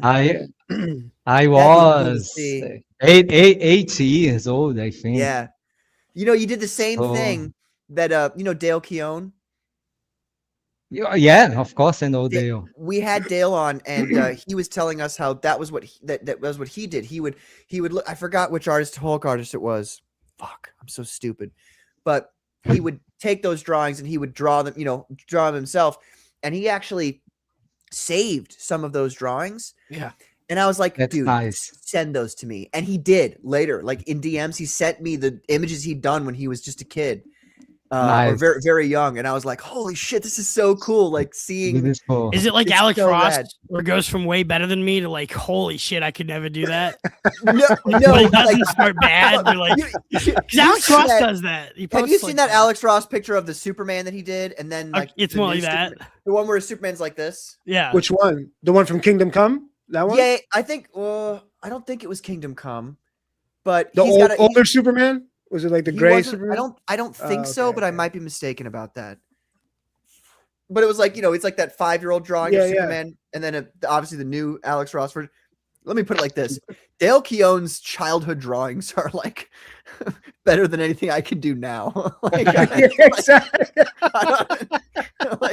I try hard to draw, but it's like, oh, why do I even try? So he's even better than Alex Ross. It's two different styles. It's two different styles. But I just mean when you look at like if you him force them in the brag same style, posting, yeah, he's right, better. about his like childhood art, Uh-huh. and you look at it and you go like, well, you already have an understanding of anatomy and depth and like in shape and form more than I do. So it's like he's an 8-year-old in that when he did that one. You're saying Dale's was, college. Dale's was art. like so close to the original thing that he was trying to copy that it's He's shocking. good. Yeah, there Like you it's go. shocking. He's so good. But anyway.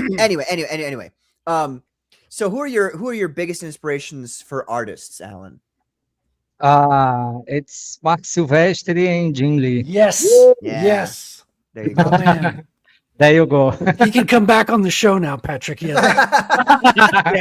Frederick loves that Mark Silvestri. Frederick, put that in the positive permanent record side. There's not very many of those, but Dude, I've highlighted it 3 times, underlined, and put 3 gold stars next to it. There you go. Those are big. Oh, man. Those are like those are That's a bigger than bad handle. set. Yeah. Those Big are like guns. hard to handle. They might hurt you a little bit. Big guns. Are you talking about? Never mind. Yeah. That Three cannon, big those cannons guns. she's got there. Cannons. Check out these cannons. What, the gun? Oh, Oh, my I just saw God. the gun. I just saw the gun. Right. I love the That's logo, dude. The logo's dangerous. dope. You know, I it's really- funny though. There's a lot of people, a lot of artists out there who aren't as professional or good as you, Alan, who they'll draw women with giant tits, right? Huge tits. And it will just look like, it looks kind of like, it looks, a little cartoony, lascivious, I would say. Okay. But Yours doesn't look that way though. Like yours looks like, oh, this is, 90s style art. Like it doesn't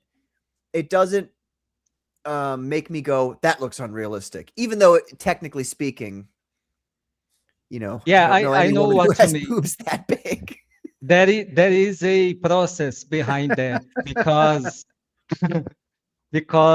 a while ago I didn't like very much my female drawings, and I start to study and copy anti-artists, Korean and Japanese anti-artists. Okay. Because they are the best doing sexy women.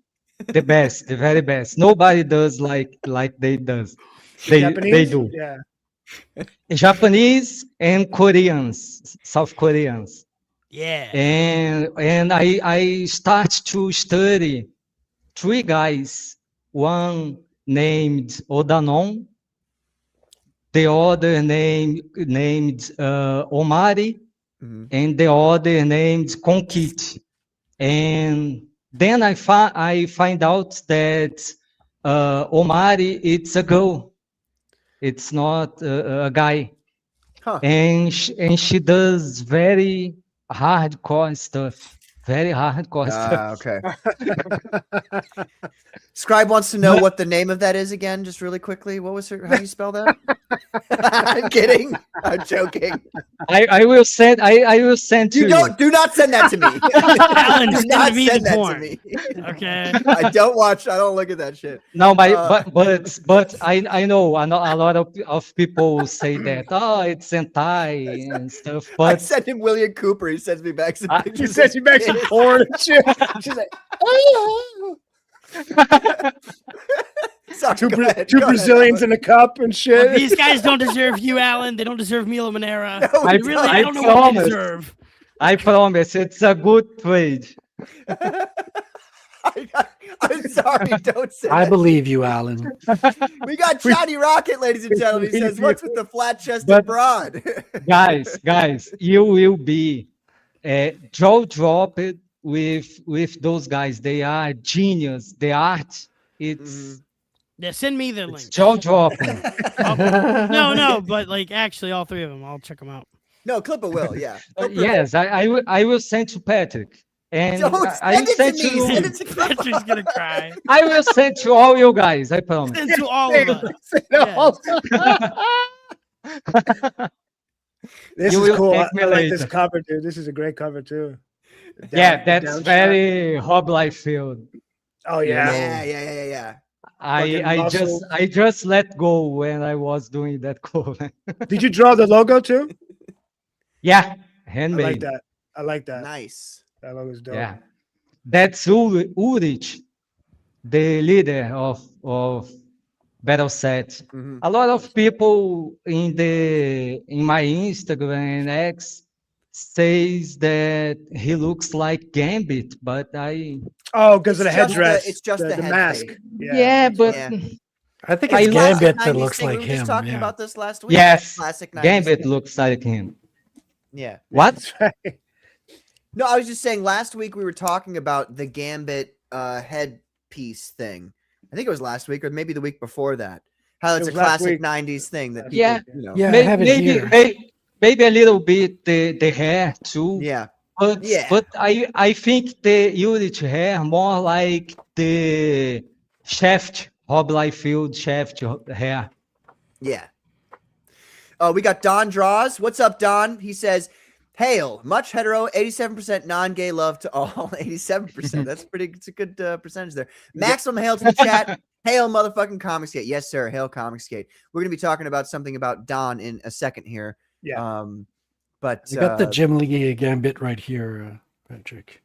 you The do- one. hold It's on. the one you drew, right? Oh, Or you the brought one- it up. Okay, hold on. the Hold inked on. ones? Let me make you big. Yeah. See, this is what we're talking about. Yeah. This yeah, is yeah. Jim Lee, so we're looking Yeah. at Okay. Jim Lee's okay. artist edition. And you It's just got, skinnier. I mean, it's not. It doesn't look like him at all, really. It's just that Yes. part of the mask, just It's the just cheeks, yeah. the cheek Yeah. part It- where it goes, and then yeah. the chin, Yeah. that Yeah. part. Well, And you to know who be- has it too? Godlike. Was it Yeah. Romulus? Yeah. Yep. God, and like you that. had a lot of like superheroes that kind of had that mask as well. Like, Look at that, Yes. Captain America, bro. yeah, this is Cap. Ah, That's awesome. He's got I a tell you what- UFO-shaped shield here. That's I love awesome. Jim Lee's Captain America, but Mark Greenwald's writing Captain America was the best. Oh, go back. Wait a minute. Go back. That was 90s Black Widow, everybody. The best Where? version of Black Where? Widow. Yeah. Oh my Yeah. god. When she had the dude. short little, the The little short- haircut. Yeah, the Yeah. haircut with the gray. Oh my god. And they had glued on these what do you call it? I forget the term now. That's when she had the skin tight, all black, not with the utility belt. Lipitone. Well, That's the- it was like a dark gray, but yeah. Yeah, but it's, it was no belt or anything. Yeah. Right. this is all Zipatone. Like they had to cut these out and paste it on the page.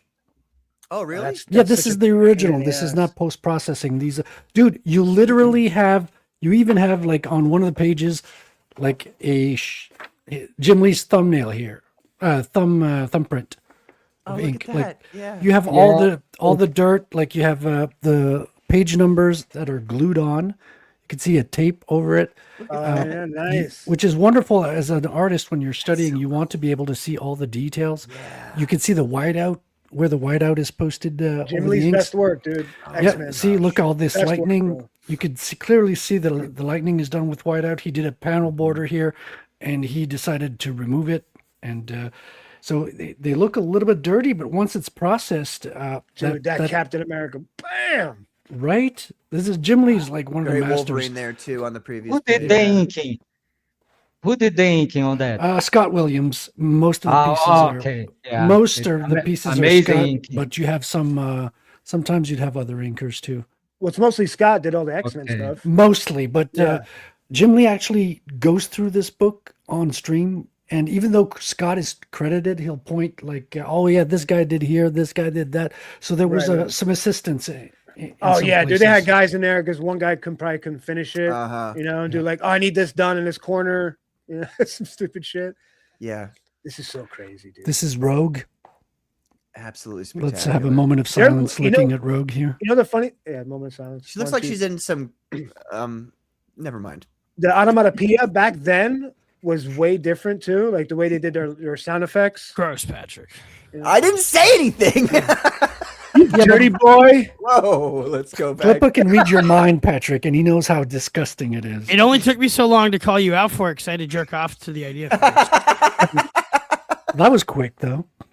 I'm really fast. Oh, He's here's very efficient, okay? Oh my god. There's a reason I'm off camera now. Oh my I god. was just that art. Well, so yeah. Anyway, we are very very excited to be getting Battle Set as soon as it comes out there. And do you have an estimated? So you're 15 pages out of 32. So when did you? Because if you tell me when you started, I can do some mathematics here and figure out when you're going to finish. I started in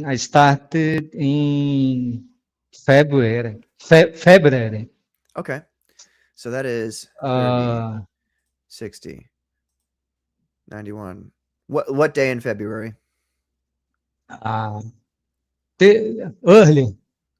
Early February. So we're gonna say the first. So 20. That's 119 divided by 15 would be, which I don't know that number, so I am gonna have to use the calendar or the calculator here. 119 divided by 15. Maybe that's not the way I should do it. 15 divided by 119. So that's 0.12 pages a day, which means that 32, 17. I did the math wrong. Anyway, in 3 months, approximately speaking. What the fuck, Patrick? Yeah, I totally fucked that. I could do it normally, but I'm on the spot. I'm on the spot. I'm trying to go fast. Good radio. 2.56 divided by 8. Carry the 2. Carry the 2. He's a writer, not a mathematician. Are you for real right now? I legitimately can't. He got up close. Are you for real? I can do the math, but I got up close, dude. I'm going to estimate that you're going to be done with Battle Set by September 11th, ladies and gentlemen. Never forget. It will be out this year for sure. Good. I can say that. Patrick, I gotta go. Okay. Yes, sir. Hey, man, thank you very much for the invitation. It was a pleasure. I had a blast talking to you guys. The rabbit hole. Yeah. We have next time we're gonna go. We have to keep. Yes. So this is what we'll do. I want to come back. I want to come back. We want you to come back. So we'll have you back for sure. Habit hole for the place where you're missing God, because everyone used to spend their time like loving God, and now they do drugs and porn, and the habit hole is a. Actually, when you phrase it like that, Clipper, that's actually quite brilliant. So I know, it's my I thought it was him. Clipper, next time we use LSD in the live. And we talk about the habit hole. Everybody, good idea. You and everybody. Scribe, Frederick, we all get together. We do an acid stream. It's gonna be viral. Oh, I'm in a permanent flashback. I don't know about you guys. I'll smoke a joint. I'll watch. I'll make sure nobody goes crazy. Okay. Jumps off a building. Oh my god. We'll be 9 hours into the stream. We'll be like, well, I think we should probably start getting into the stream here. I don't even have to color my comics anymore. I just get the black and white version. It's cheaper and I see all the colors pop out. Yeah, man. Next time we're gonna fucking talk all night about this. Seriously, Allan, it was a pleasure having you on, brother. Again, so when we get closer to Battle Set coming out, send me a message and we'll bring you on and we'll talk all about everything about Battle Set, and we'll go further into the topics of the phenomenon and all that kind of stuff, and it'll be a grand old time as it was tonight. Yeah. Thanks, Patrick. Thanks, guys. You. God bless. God bless you. And safe, bro. Hail CG. Yes, sir. That's right. Hail Comicsgate. Let's go. Baby. Thank you for being here. Scribe also has to leave, ladies and gentlemen. So I can stay for, give me like 5 minutes. I got 5 minutes. You got it. You got to go. I got 5 minutes. She's getting changed. You got to go. That's okay. Jesus Christ, man. I got a few minutes. We've had enough of you. No, I'm joking. Clippa. You're muted. Can we talk about the Don thing real quick? Yes. That's what yes. You're good, Clippa. We thought you were muted, but you were just not talking. Where is it? Scribe. Wait, is he talking now? Do you have it? No. Wait a minute. I know I shared it. It's in the room. There we go. Clippa, you're muted. Are you No, muted? he's No, fucking I'm with just us. like doing a thing. I could tell he was fucking Little with us because bitch. I'm a lip reader. I was like, wait, is he Oh, muted? you son of a! I should have actually said stuff. Fuck. So we've been talking about some pretty Oh my god. not serious stuff. Yeah. Let's talk about something serious here. Let me back out of the post really quick just to show you. Yeah, So why don't Don you stay says, for I was this? drawing, heard a crash. Share this out, donate the link. It's all so very appreciated. This is absolute insanity. Obviously, he's mentioned many times that the roof is falling in at his place of abode where his mother lives with him, where he's taking care of his elderly mother. And so let's watch the video really quick and then we'll talk about it. Hello, everybody. It's Don.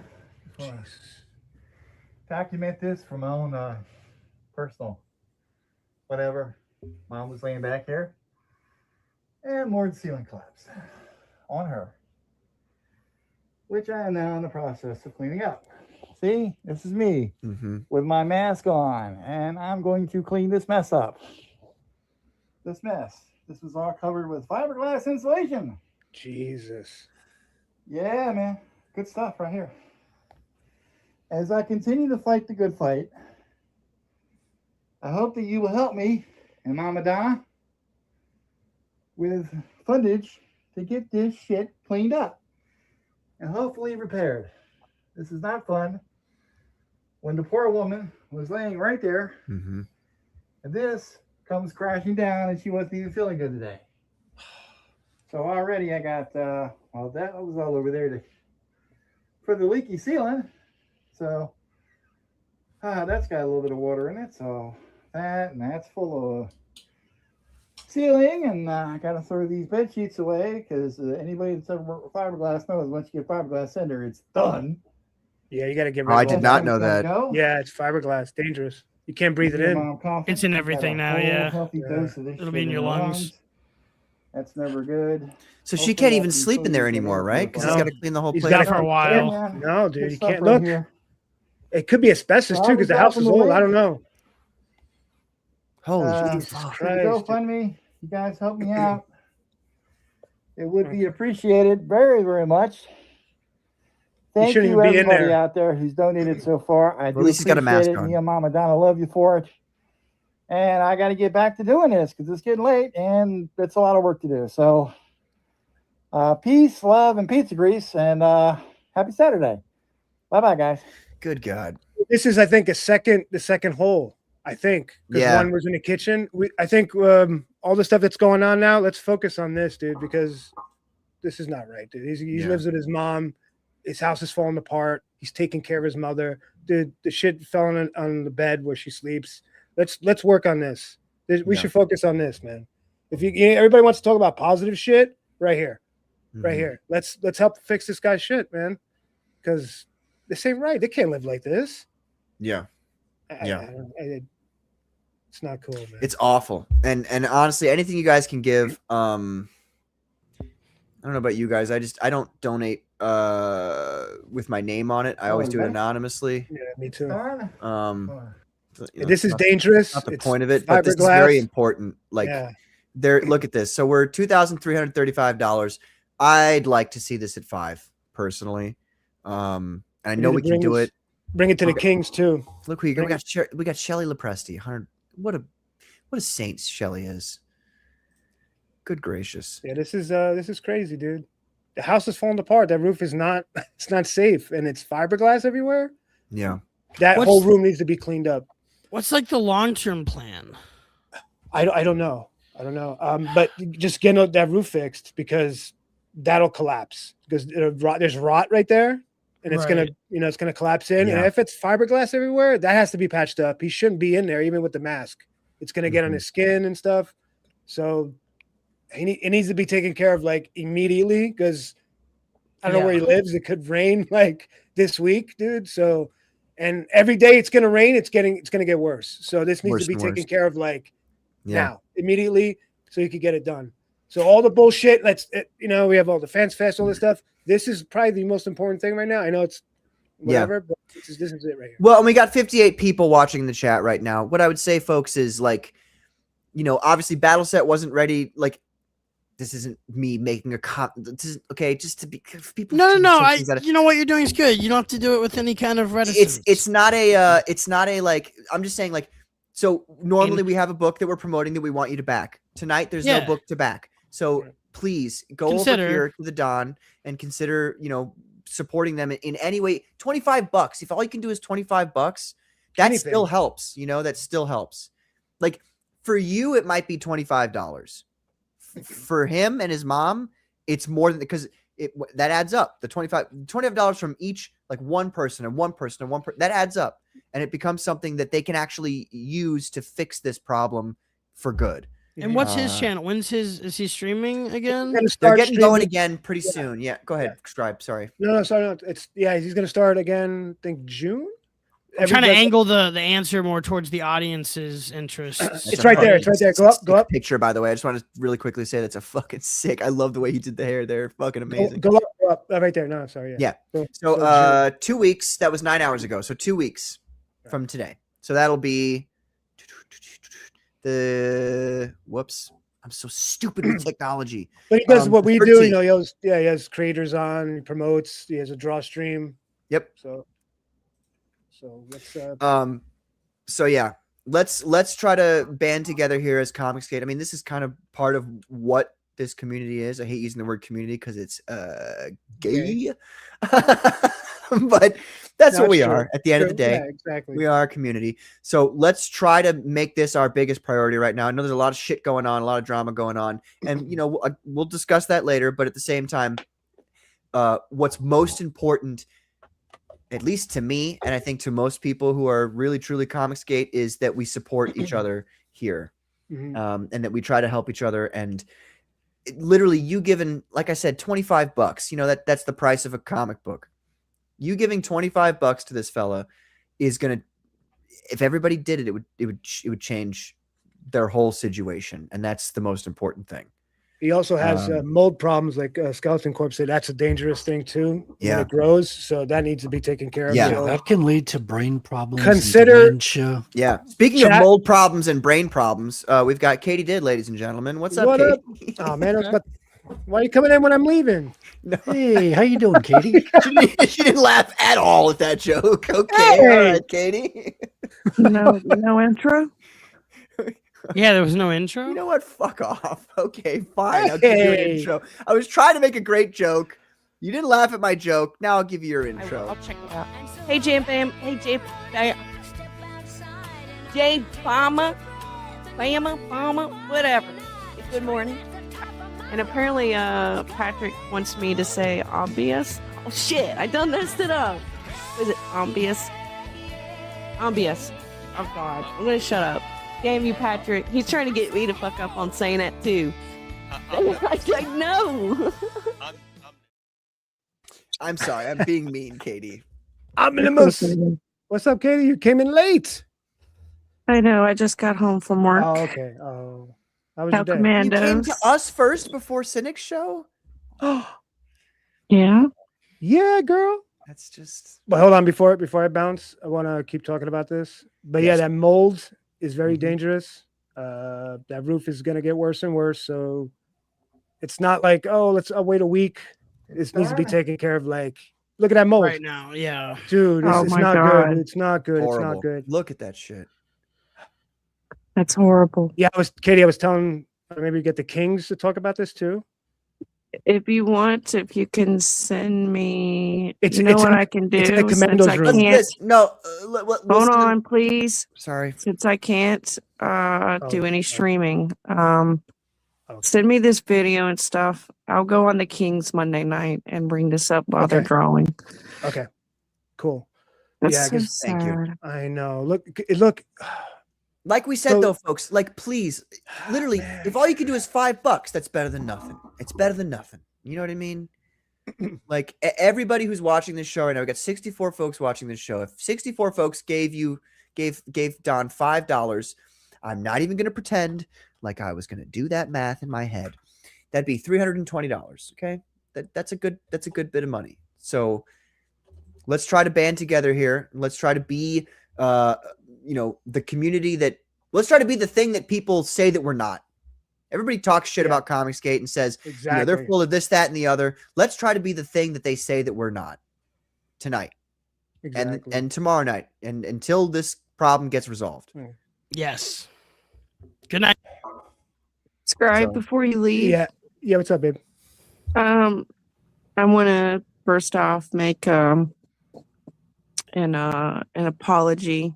Dude, you don't do not apologize to me. You do not have to apologize to me. Well, Just know no, that. I mean, No. I know that you guys had your own choice of that, but still, I should have given y'all a heads up of what the topic was going to be about.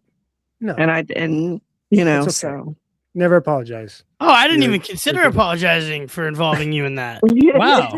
Thank you. Awesome. No, I'm just kidding. No, Katie, never apologize. You're good. You're good, girl. Okay. All right. And I like I'm your gonna make sure backdrop that in the stream blue gets seen light. by way more people. Yeah, Mac. Well, it's over blue light. 1,000 views right now, I think. But guys, So- I gotta go take care of my lady. So I gotta Scribe, go. Run away. thanks for being here, brother. What? What'd you say? Scribe. He didn't say nothing. I'll fucking kill all We you. love you. Not if we're standing up, motherfucker. Give the I gotta go, missus, give the I will. missus my love, okay? I gotta go. Bye, guys. Peace out. Thanks, Scribe. Scribe. All right, I have to take a piss so bad. So We'll bad. go and we could catch up. I Please. haven't had a chance to but talk to before I- Clip on before I go- Frederick. Before I go, I would again, folks at home, please, if you have just $5, $10 to give to Don, please do so. Obviously, if you were in that situation, you had to take care of your mother, and this was happening to you, you would appreciate other people doing that for you. So it's, please do so. I'll be right back. Well, Katie. Clippa, I just shared another tweet of Liam's boy. stream today. I actually tagged Nick Ricada. Nanny Affinity tweeted out my post, so I tagged her. Like I said, I tagged Cody. I tagged Nick Ricada. I also tagged Bering because I mentioned about Bering's video because this was after he watched Bering's video. Yeah, And he's Barry's still making going. fun of him in replies to my tweets right now. Oh my god, that was the funniest fucking video I have ever seen in my life. The editing on that video, and he's hilarious. Oh, Oh, I my gotta watch god, that. Yeah, it's great. it's not long, but man, You it's haven't so seen it funny. because that's what we're gonna do next. Is I Katie loaded and I it- need to have our first Yeah, we- commentary on it, and if let's Patrick's do okay it. with it, we'll do Yeah. it here. I don't have the power you're bring okay. stuff up. No, We'll we're wait not for seeing- Patrick. Yeah, we'll wait for Patrick, but no, it's So your channel is completely off YouTube right now, Katie's. That's the situation. I No, she understand? just can't can't- stream for a week. I can't Whatever. stream. Okay, I can't okay. upload. Like even if I upload clips just to Right. set aside, I can't even do that either. But if- I can't so- even do any clipping. And it stacks. You the can real threat is that it use- stacks. You can Yes. you can still use StreamYard to stream on Rumble, Yes. and your co-host can restream that stream on their YouTube channels, right? Well, that's what I was thinking. Is maybe CG After Dark will do it on Clippa's channel, I can also and then you echo- want to restream it too, or We whatever. can do it on it Frederick's. is. we could do it on Frederick's. yeah. We can do it on mine. I didn't think about that. We could do it on both, like we'll get Okay. people All of that we'll get Let's to, restream it on every channel we can get to be on the show and restream it to their own audience. exactly. That way it's not as easily flagged, too. Yeah. Yeah. So, you haven't gotten anything yet, Clippa? What No, would, what would Elon? he... Dude, if he flagged me, do you know what I would do to him? I you kidding know, me? but I'm just checking because he he threatened fuck Texas me. Mofo, so I warned Texas Mofo several do hours something before all of with- it yesterday.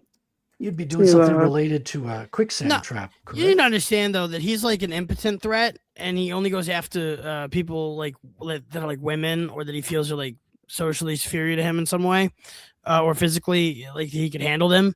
And I just don't think that Liam actually goes after me very much at all, because he is more or less afraid of me. It's a lot easier to go after Katie, including me in that rant was impotent. And while watching the video, you could see him kind of talk himself out of any kind of DMCA claim about content. Like, that's the thing.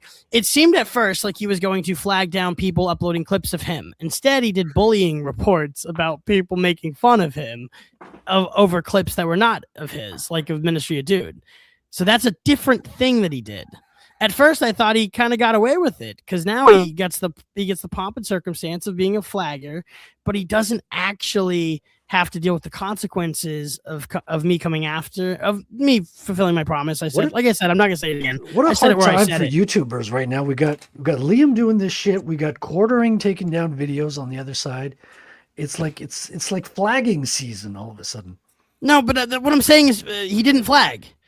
He reported, and the strike that happened may not have happened. Like, he basically put it in the there's a do violence to Katie button, and then there's a allow YouTube to decide whether or not they think they should do violence to Katie button. And he puts the second button. I'm glad he's being punished as though he pushed the first button, but he pushed that second button, actually. Important distinction. Pushing a lot of people's buttons right now. Here's an important thing that just happened, ladies and gentlemen, at least for me. Not for you guys. While you were at the bathroom? Tuttle. No. Actually, he made it yellow, though. So, hey. Tom Tuttle brings the funny, ladies and gentlemen. Nostradamus. Hail, Commandos and Katie. All my very best during this horrible time. Yes. Thank you, sir. We appreciate it. Thank you, Tom. Tom, Yeah, I read your book today. Had a great time reading it. Freaking fantastic. I read the color version. I still need to read the black and white version. Looking forward to it.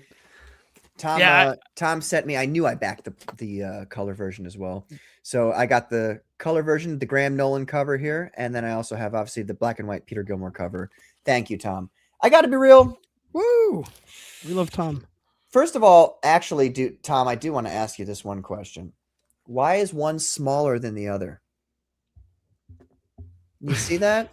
Do you see that? The colored version is slightly bigger. I'm not complaining, brother. I'm just like, what you did? I know you used the same printer. Man, here's $10. You got any complaints about my comic book? That's not what a I was complaint. thinking. It's not a complaint because actually we don't have time. Well, not that we don't have time for it, but that we want to do it when Carbon's here as well. But yeah, for sure. I don't know if I've said this on stream or not, but 7 Amens Before Sundown is one of the best. Let me put it like this. It's one of the best independent comic books I've ever backed and gotten. And in regards to people who are not the professionals, you know what I mean? I think it's probably the best. It's probably the best. Yeah, it's cinematic.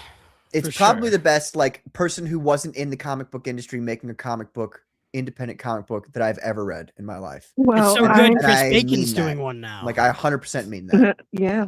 So, Yeah. Tom, you're a fucking legend, brother. And let me give you your little. Everybody loves Tom. Oh, here we go. Oh. Oh, here we go. Oh. Well, you know, Tom, I have to admit I haven't had a chance to read, but since I'm off all week, except for, of course, we'll do CG After Dark, but pretty much like I can't clip, I can't do shit, so I'm going to take that. I want to read all the books. I'm going to try to read as many book comics as I can. So then when I do my first stream coming back, I want to go through all the books that I read on my break. So, because that was, if there was one thing that Liam got right in criticizing me, one thing, says you haven't even read the books. And he's right. I need to read the books. I need to try to make that commitment. Even if it's late at night and I'm half asleep, I gotta try to get these books because I do want to read them and I do want to get some reviews out. So maybe this is God's way of saying, you know what, you need to step back, take a breather. And you did read George's book, Katie. I did. And Anatomic. Actually, read Inglorious Rex before George's book, but you know, these things stack up. I have a whole lot of Comicsgate books, and I have not read every single one of them yet. Yeah, dude. For me, it's like when I bump into a narrative arc. Like I met Hojo the other day. through a stream interaction on a Sinatra stream. So now I have to read the mythicals to see what he's all about. Dude, he's such a great guy, and his books are really good too. You will not be disappointed. Yeah, I like the art. They look good. I've heard good things about them. I am the so worst at I'm gonna read reading. 'em. I need to have scheduled a review for a book for me to actually go have some pressure to read it, or else I'm drawing. I'm doing other stuff. I'm keeping busy. Well, can I mention about Tom's book? So even though I have not read it yet, I have heard people praise it, and I was sitting there thinking today, and I'm sure I'll be confirmed in my feelings when I read it. But I think the reason why Tom did such a good job is because Tom spent several decades on this story, and I think he did it in the right way of making it and doing it. I don't know. I feel like when you're passionate about a story that you've had in your mind for so many years, and then when you put it, I think it shows it's possible. You just got to love the story that you're putting out there. You can't just put out a story just to put out there, you know. It's something that's grown with you. So Yeah. I want to read some chats here. Oh, Abacus Fletch, thank you. Yes, give me a second to get to him because this other person posted first, and it's just the way my brain works about doing things. Mike McMahon Art says, so when are boots on the ground, Clippa? Just want to see when you are hauled off for sending someone to get murdered. Liam's crazy, but that was just a stupid thing to say on stream. Clippa? What do you mean? What was stupid about it? Well, they didn't say. Hold on. That was a stupid thing to say. But I can't tell. Like, what? Someone to get murdered. I think he's saying the stupid thing that you said was, how would I you're be going to put boots on the ground? That's what he's. I think that's what he's saying. Well, you know, it is what it is. I simply escalate things to where they need to go. You know, the way escalation works is that it works.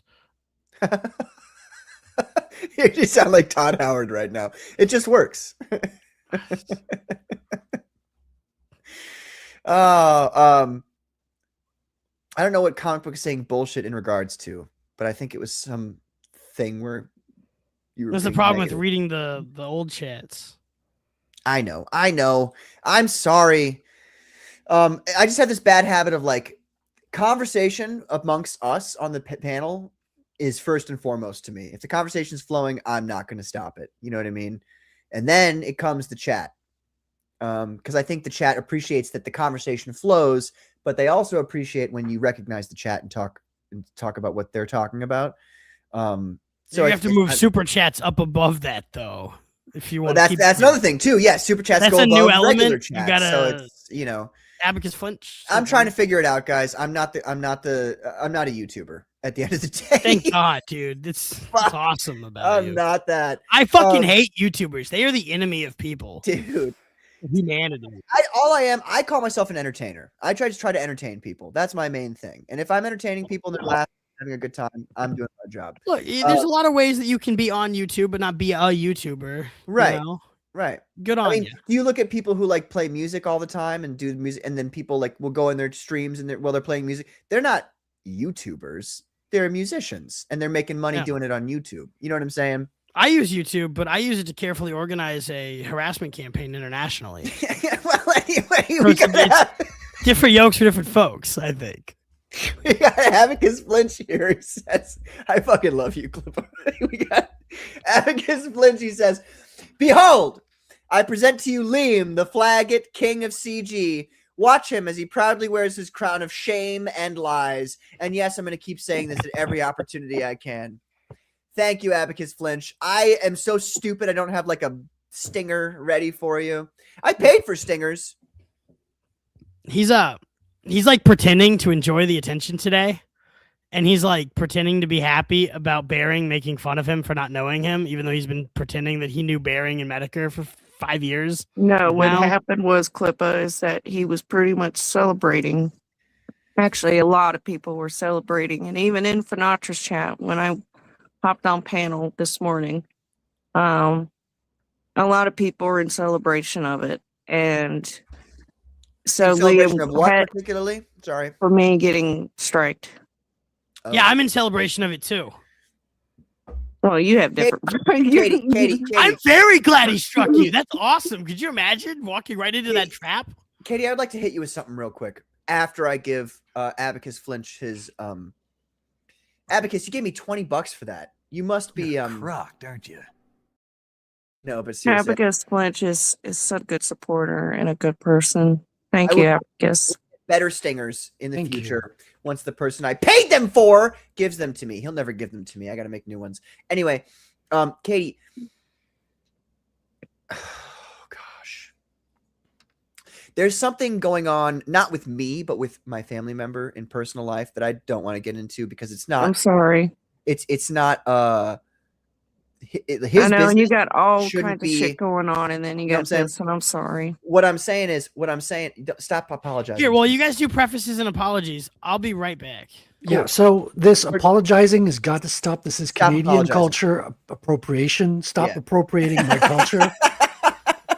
We as Canadians, that's the only thing we have left. Okay. How dare you apologize, you bitch? So next time you apologize, I'm going to make you apologize for apologizing. What Don't- Klippa was saying earlier is correct, and it was what I was going to say to you earlier as well. You said, well, because I'm off, I can't stream. That means I'm going to be reading comic books. So maybe this is God's way of telling me to read more comic books. And then you just said, what was it you just said recently about? Oh, Klippa said, I'm glad you got struck. And you're like, well, I'm not glad. Okay, this is a week. It's 2 weeks, at best, whatever. At the end of the day, Katie, you could also make it'd be difficult. Obviously it wouldn't be easy, but you could make a new channel and start doing the same thing you've been doing. And you know what I mean? Like if YouTube eventually, if they don't do the right thing and they totally fuck you over, you could, at the end of the day, restart, keep going. And a lot of people who liked you before will come back. Most of the people who liked you before will come back and still support you. You have to look at, as a person who has had as a person whose most of his life experiences have been what on the outside you would perceive as negative experiences, you have to come to the point where you go, okay, this thing sucks. It's horrible. It sucks so horribly. I feel terrible. But then you go, okay, well, what can I take from this that is a positive thing that I can learn and be better about, or that I can take with me moving forward so that I am not bothered by, say, this, this, that, or the other kind of thing. And I think that really what happened at the end of the day, Katie, is you were made a martyr in the YouTube sense. I don't want to, overblow What do you it. mean by martyr? You were the sacrificial The lamb. Charlie Kirk of lemology. Oh, that's okay. Now I get it. Continue. I couldn't say it better. I couldn't say it better myself. I really actually couldn't. That hilarious night we had the other day, those clips will live on in infamy for the rest of the internet. It starts with Baring getting 12,000 views today making fun of Liam, and it doesn't end. It'll never end. Look at what's happening with the quartering. It's like the whole internet is like a wildfire of making fun of him. Hail, Justin Belmont. Thank you for being here, brother. Oh. I'm sorry. Keep talking. No, I was just I wanted to hear what else you were going to say. But I mean, well, I was going to say more, except that Klippa has this tendency, this annoying tendency of being so efficient that he states things that I was going to tangent on and on about for 20 minutes, and he just says, Well, what's your thoughts on that then? Let's start there. What's your thoughts on My that? thoughts are that you're a martyr, that you've been martyred at the feet of YouTube TOS, and you are currently suffering the effects of having been the martyr, which sucks for you for the moment. For the moment, again, it's all very fleeting. You're old enough, Katie. I'm not calling you old, okay? I didn't even ask your age. I'm just saying. Okay. I'm 38. No, wait, I'm 39. Sorry, I'm 39. Damn, 31 years old. Katie did, everybody. Okay. It was a woman 25. joke. I'm glad you were okay. My point is that now, being 39, I'm 32, about to be 33. you know that like as you get older, time just fucking like it just keeps getting faster and faster. And you're like, what the fuck? And you know, it was last week that you were your first appearance on the Comicsgate Commandos. You know, that whole day that changed your entire life when you were on the Comicsgate Commandos for the first time. And It actually did. you know what I'm saying though. Like time passes fast. So it sucks right now. It's a week. It's going to be maybe, you know, a week, maybe 2 weeks, maybe 3 weeks, maybe it's a month. Who knows? You know, but at the end of the day, it's a very short period of time in the long span of things. And you being martyred on that sacrificial altar has led to so many more powerful things occurring that you could not have asked people for. You could not have forced them to do, but they're doing it now of their own accord because of what happened to you. So what I'm saying is, like, I know you're feeling bad right now, and I'm not going to try to tell you to not feel bad because it's stupid to tell somebody when they're in a bad place, just be like, well, just don't feel bad about it. Like, that's fucking retarded. Nobody acts that way.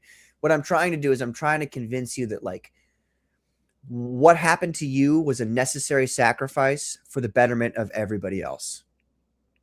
And it's not a permanent sacrifice. Yeah, I couldn't have put it better myself. Yes, you could have. You just did, you motherfucker. You piece of shit. But what I'm saying is, it's not a permanent sacrifice. It's not like you're dead. You know what I mean? It's not like you're never allowed on YouTube ever again. Like, you can't stream for a week. Okay.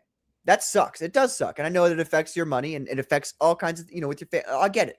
I understand that. But at the end of the day, if you not being on a stream for a week on your channel solves a lot of the problems that a lot of people are having, and it just solves them, like, finally, then, like, you should look upon that. You should look at that and go, okay, I'm going to take this sacrifice and I'm going to go, all right. No, I mean, look, okay. Like a blessing in disguise. Yeah. Right? Well, I'm going to get real. I'm going to get real serious here. And some people are going to be like, oh, Patrick, shut the fuck up. But this is what all of reality is. He means me. It's all about the same thing. That. You might. There was a guy one time who, like, he was accused of a bunch of shit he didn't do, and they all, like, hated him. And even the people who said they loved him turned around and, like, were like, fuck this guy, you know, kill him. And they eventually ended up torturing him and then killing him. And it led to the salvation of the whole fucking world.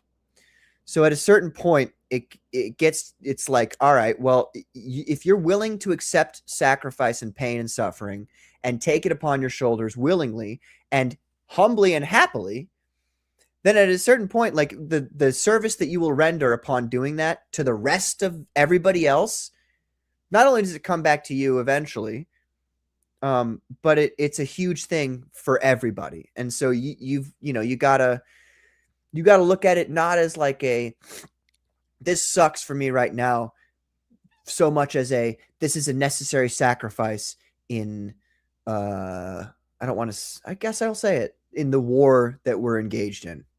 And that's really what it comes down to. Just against leftist behaviors, too. It's not about Liam. It's not about Eric July. It's not about the quartering. It's about the ability to take somebody away from other people because you don't like what they have to say about you. Yeah. So you're going to silence their ability to express that in some fashion, okay? That's what the problem is. Check out this video I sent, Patrick. I thought it had 12,000 views. It has 23,000 views. Let me just run through the chat here real quick. Can you get up and start running, please? Yeah. No, I'm joking. You don't have to do that. Okay, we got Cursed Heart Creations. What's up, Cursed Heart? Everybody else has been here already. Stop it, Clippa. Everybody else has been here. I don't want to get you. Oh, we got a serious man. What happened with Bearing? We're about to get to that in just a second, Abacus. I'm sorry, my wheelie chair caught on my car. It's coming up. Just slam it around a little. Oh no, a serious man called me out on my metaphor. Damn it. Hello, a serious man. By the way, Metaphor? Great job on your shorts. It wasn't a metaphor. It was, you do a really good job. Allegory. Yeah, allegory. Yeah. Okay. All right. Let me share this. I know you're enjoying this, a serious man. I just want to say too, like, while you're pulling this up, it's the fact too that, like, it's not just the streaming. I'm going to get more emails. It's coming.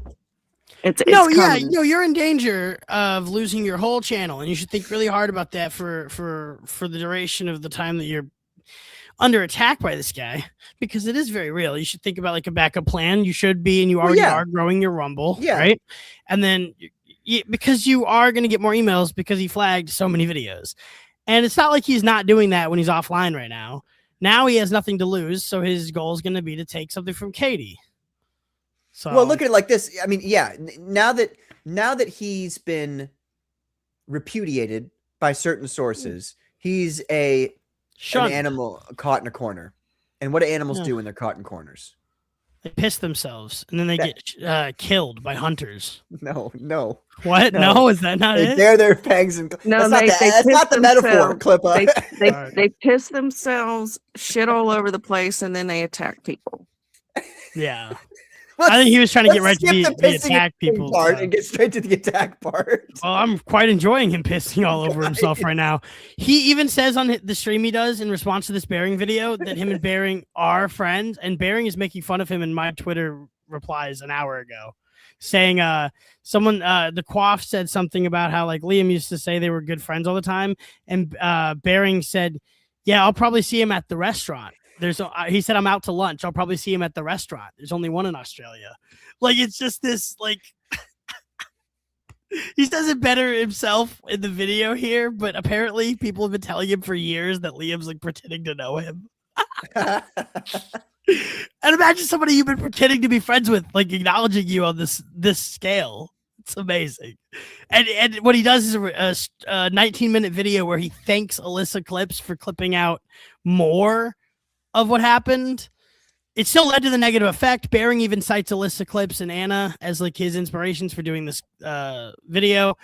And for some reason, Liam has been capable of making that positive in his head. He's like, okay, so Bearing likes me and Alyssa Clips likes me because she shared more context than Katie shares. And it's like not like more of a clip of Liam saying crazy shit. It's not.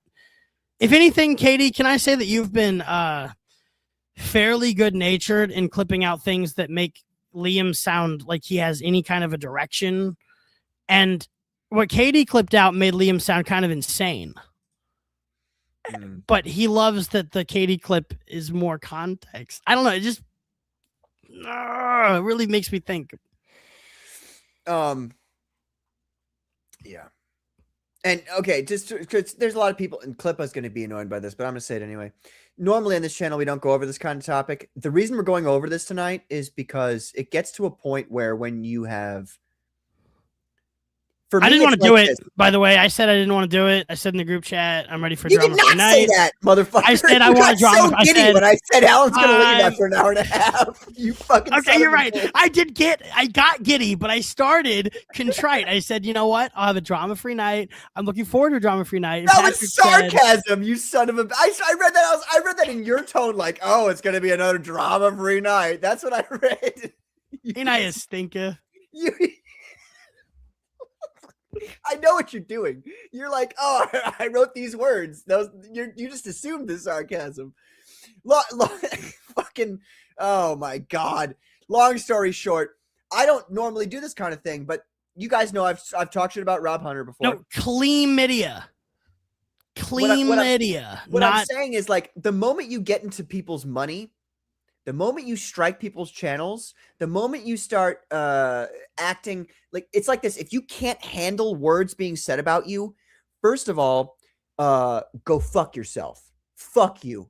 If you can't handle bad words, mean things being said about you, you're a fucking pussy. Fuck you. And then if you start to affect people's money because you don't like the words they're saying about you, you're even worse than a pussy. You're a fucking Marxist pig. You're a dog at that point. You're worse than that. Fuck yeah. You don't get to fuck with people's money because you don't like the things they're saying about you.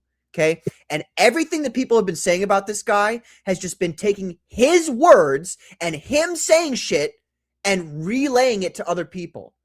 That's all that it is. So fucking strike me too, motherfucker. I don't care. Because the thing about it, I don't make money on YouTube. I don't even know how to make money on YouTube. So he's literally ignoring super chats. Like, I don't give a fuck. I fucking did ignore super chats. See, that's how stupid I am. I don't give a fuck. Okay. Yeah. What I care about is the truth and honesty and justice. And if you're getting upset at people and trying to remove their sources of income because you don't like words being said about you, you're a fucking loser. You're a ginormous fucking loser, and you deserve everything that's about to come to you. So I was well enough leaving everything alone and not getting into it until you started fucking with people's money. You do not fuck with the money ever. You never fuck with the money. Never End fuck of with the story. money. Well, it's End of story.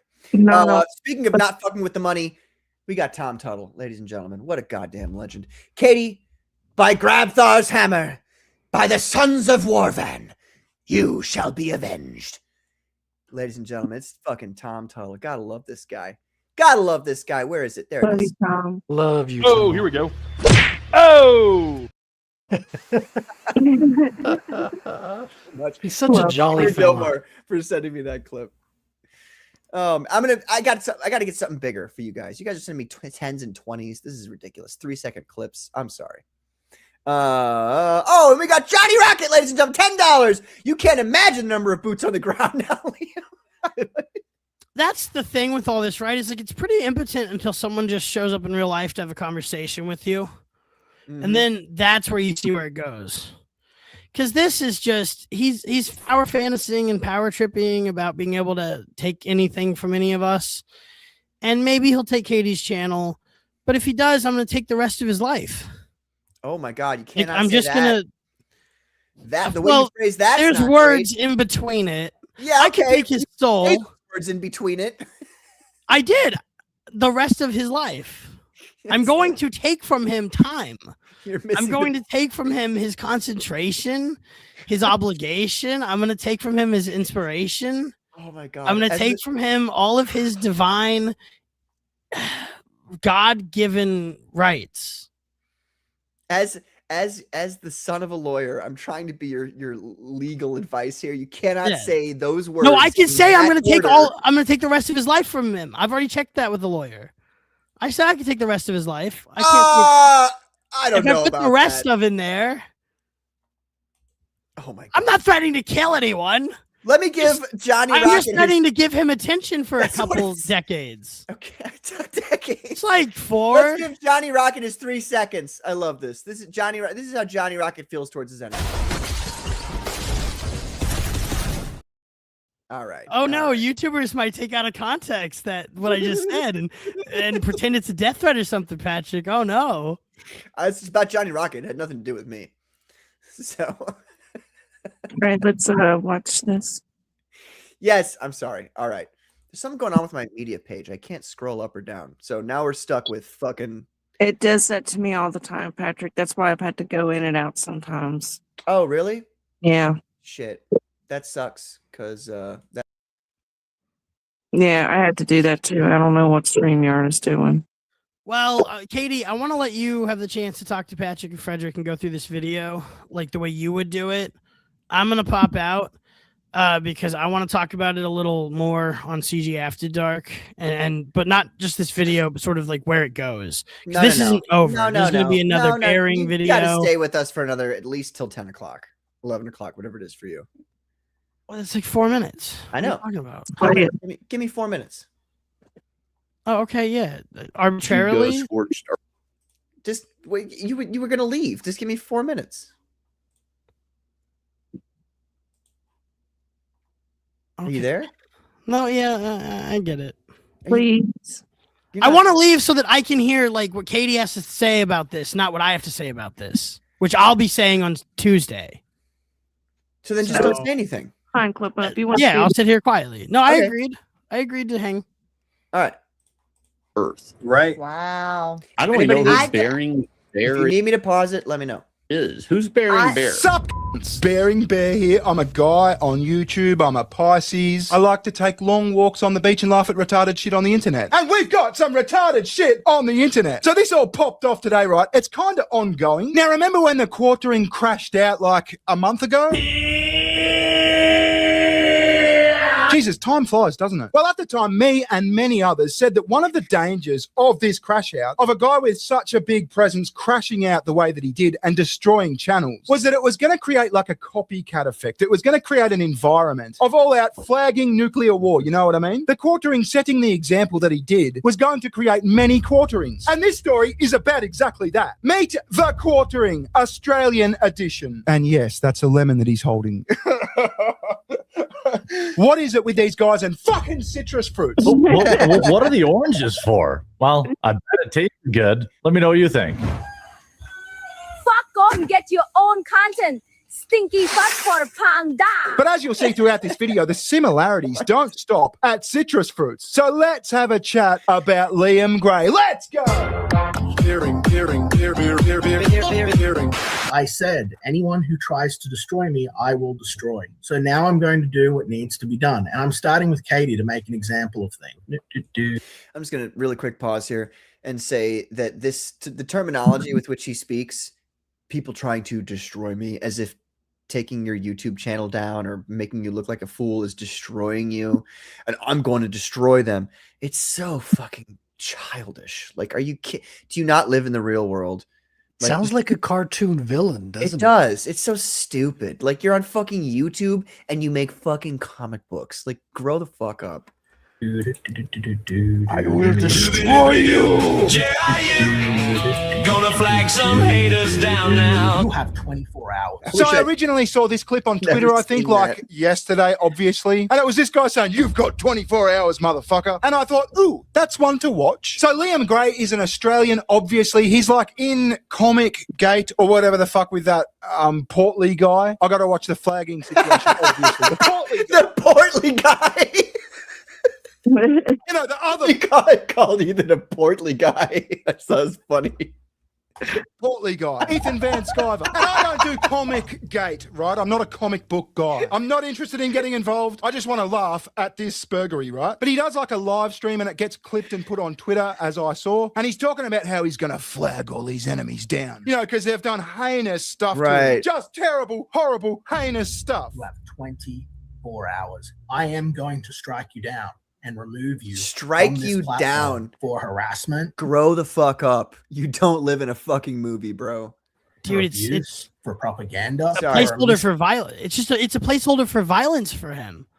And it means he missed like most of Star Wars. You're using all your best material right here. Can you I'm trying Well, to not only that, but like it's encouraged Tony and others to make AI music about Liam punching me in the face. Yeah, that's fine. Katie, we can't. Whatever, you know. That's doing any moralizing, and I won't be. I think that if I wanted to make AI videos of Liam's kid getting hit by a car, I could do that if I wanted. It's not real. It's fake. That's worse than making songs about Katie, but at the same time, I just think that it all is fair play. So, Katie, I understand that what you're saying is that they are expressing violent tendencies towards you, but you have to remember that, like, chat to take it to extreme. What was that? He's encouraging his chat to take it to extreme. Yes, but then but if you acknowledge there's an extreme, then you're like a Liam to me. But there can't be too extreme of an AI video making fun of you or an AI song. And again, they're all idiots with cell brains. Okay, that's Katie. There is real life and there is this internet bullshit stuff. Okay, they're taking it to an extreme. Sure, but at the same time, if any one of them came to your house or to where your children go to school or anything like that, I am 100% certain that your husband, who I'm sure is a Second Amendment friend. Look, I mean, all this stuff, though, this is that Liam shit. I don't like this. I don't like internet tough guy shit. I don't like pretending that if some, you know what, they made an AI video of me, I might pull a gun out at my house. My husband might have to. No. I don't want to participate in that. That's the thing. I wanted to leave so you guys could have this hyper serious thing you want to do where you pretend this is more than laughing at a retard. No, Clippa, I wanted to give you that grace because I respect all I'm trying to do, so much. Clippa, is to reiterate to her that all of this internet shit is nonsense. And at the end of the day, like, if anything came to you in real life, things would be all right because things would be handled. That's all I'm trying to say. I know, but it's just like, why are we thinking that way? Like, to buy into that framework is damaging for your brain. Because I think that's a path that Katie's brain is going when people come after her in the way that they're doing. People making violent videos about you and intentionally trying to push your buttons is the exact same thing as what has been happening to Liam. And if you buy into the framework that any of it matters, then you have proven Liam's point in some way for them for them to clip out and use against you every time that they actually do take things too far. For the rest of time, they will go like, "Oh, then why'd you do it to Liam?" Yeah. Or whatever they think it is. That's what I I'm just trying to like say, when and you maybe I'm not volunteer saying it well. something like, hold on, Katie, when you volunteer something to me like that, they are doing that over there. It signals to them that bothers you, so they'll do it more often. I hate having to have said it in public like that. I was just trying to really quickly diminish the impact that it could have. Why do you had hate on having said that in public? That's very important for her. She needs to know it's that. important for them too. Now they heard it. Now they know that Katie knows that. So now what they're going to do is find a different thing to hit her with. Instead of if she had just swallowed that, she felt some way about that at all. I see what you're saying. Okay. And All hopefully this is a lesson going forward with anything that you see them do. If you go to somewhere else and say you saw them do that, that's what they want. That's what I want. All I want is everyone in the world to hear Liam say that I'm threatening his kid. Okay. That's all I want. I want everyone in the whole world to hear Liam say that I am threatening his daughter. That way they go, wait, is that true? And then they look if it's true or not. Or they just believe it. I don't care. There's side effects, unfortunately, to courting attention. But the point is to get everybody to look over and then decide for themselves like what the reality of the situation is, what the stakes are. The way that Nick looked over and decided that the warehouse thing was just full of lies from Eric July. So that's the kind of thing that I'm saying is like the point of all this stuff is sort of like court a bunch of attention, throw it into a comic book. Court a bunch of attention, throw it into mocking somebody with that attention to get more attention, whatever you're doing. But never, ever, ever again, Katie, volunteer something that they're doing as though you noticed it and you internalized it. Okay, let's move on then. Although, Katie, I will say, obviously, they're having power fantasies about violently attacking a woman, which should, to normal people, be a huge red flag. Even I don't fuck with women. Did I fuck with like Nina or Anna? When I was fucking with Chrissy Mayer, I was fucking with Frank in DMs for most of it. If anyone cared to go back to my show and watch that arc, I'm fucking with Frank in the DMs, and everyone else is just crying about it outside of that. Fucking with women's different than fucking with guys. Yeah. If a guy blocks you on Twitter and you keep fucking with him because he's a pussy, that's one thing. That's different than if a girl blocks you on social media and you like find different routes to contact her and stuff like that. It is a little different. I see what you're saying now, Clippa. I apologize. I see what you're saying now. And it's interesting because it's the same way in a lot of different ways. So like when you're fighting somebody, you know, if somebody hurts you, you never show that they hurt you. Yeah. I see what you're saying now. Well, you know what? I'm just as happy actually with having a public conversation about telling Katie in the future not to hurt by it. ever. Well, I'm not saying that you're hurt by it. I'm saying that they're going to take it as you're hurt by it, and they're going to keep doing stuff like that. Yeah. So that's fair. That's fair. I'm sorry. All right, get out of here, Clippa. I love you. Yeah, I'm not even going to give all the examples of the stuff I don't mention all the time because that would be against the point of it. But I'll tell you in private, Katie and Patrick. See you guys. Love you. Peace out. Not in a gay way, in a very heterosexual way. We got B.A. Turner. Speaking to people I love. What's up, B.A.? Dude, we miss you, brother. You got to come back, man. Come on now. We all miss you. Stop with your stupid job shit. Your stupid, oh, I got to work and make money for my family. Like, fuck that. Get back on the internet. I do miss you, B.A. I hope you're doing it. He's such a great guy. Oh, man. Okay, we'll keep going here. Katie, if you want me to pause it, just let me know. Okay. Chat, eat shit while we're watching this. Statement of evidence for name calling, for personal insults. Guys, I think you need to chill on the propaganda, name calling, and personal insults. Because Liam Gray's not gonna fucking have it. So the next day, which was today, it was this morning, he fires up his stream, right? The stream where he intends to flag all these people down. The stream where he's sporting his tough guy Lemon. And I gotta be honest, I watched about 5 minutes of it and got really, really bored. So I commented, did you go scorched earth? And it wasn't until much later, like 40 minutes ago, that he responded, yeah, mate, good to see you, Bearing. I said, who did you flag? He says, last night it was just Katie fucking someone. But I'm going to be doing like 5 to 11 more channels later. Say hi to Tits for me, love you guys. Then he follows up with his own response saying, yeah, look, it's all serious, heinous shit. Name calling, personal insults. We're just down the road from each other. We got hit by the same windstorm. Let me know if you ever want to sit down and chat about it. Bye. So I'm kind of reading this tone, this matey tone, and it kind of couples with what I've heard before. See, people have got in touch with me about Liam Gray before. People have been pushing me to talk about Liam Gray because apparently he's like, you know, the sort of person I'd talk about. In fact, one guy said to me, yeah, he talks as if he's your mate all the time. Like, apparently you guys are fucking besties. He knows your wife. You're on first name basis. You're having fucking barbecues. You know, you're practically neighbors. You go way back. For those of you who don't know, that's one of my old openings. That is my boy Bearing. Much love, you glorious bastard. I haven't heard you for a long fucking time. Send me an email. Let me know how you doing. Let me know how you doing. How's the kid? How's the wife? How's my sugar tits? How's she doing? Yeah. Wait a minute, she's what? Good. I will send you. Well, an hold email, on a bro. second. Hold on. Did you just call his wife Sugar Tits? That's her internet name. Oh, okay. Okay. Okay. I was about to say. Not to, but Holy shit. Name. Her, yeah. Oh my gosh. Really quickly, I want to say hello to JD Kirby, ladies and gentlemen. Dark Overlord. Hail. Thank you for being here. Never show weakness. Exactly. Exactly. And then we got Zever Comics. What's up, Zever? Thank you for being here. What's up, everyone? With a little dash in there, in betwixt the what's up and everyone. Hello. All right, let's get back to it. What I didn't realize before, right, is that when I left that original comment saying, did you go scorched earth, I didn't realize that he'd actually done it. I thought he was just threatening to do it, right? Because I didn't watch the stream because it was really fucking boring. And you'll never guess who notified me on Twitter that he'd actually done it. He'd gone through with it. None other than Jobless Johnny. That's right. Big ups, Jobless Johnny. You never know what the future holds. Me and Jobless Johnny, besties again.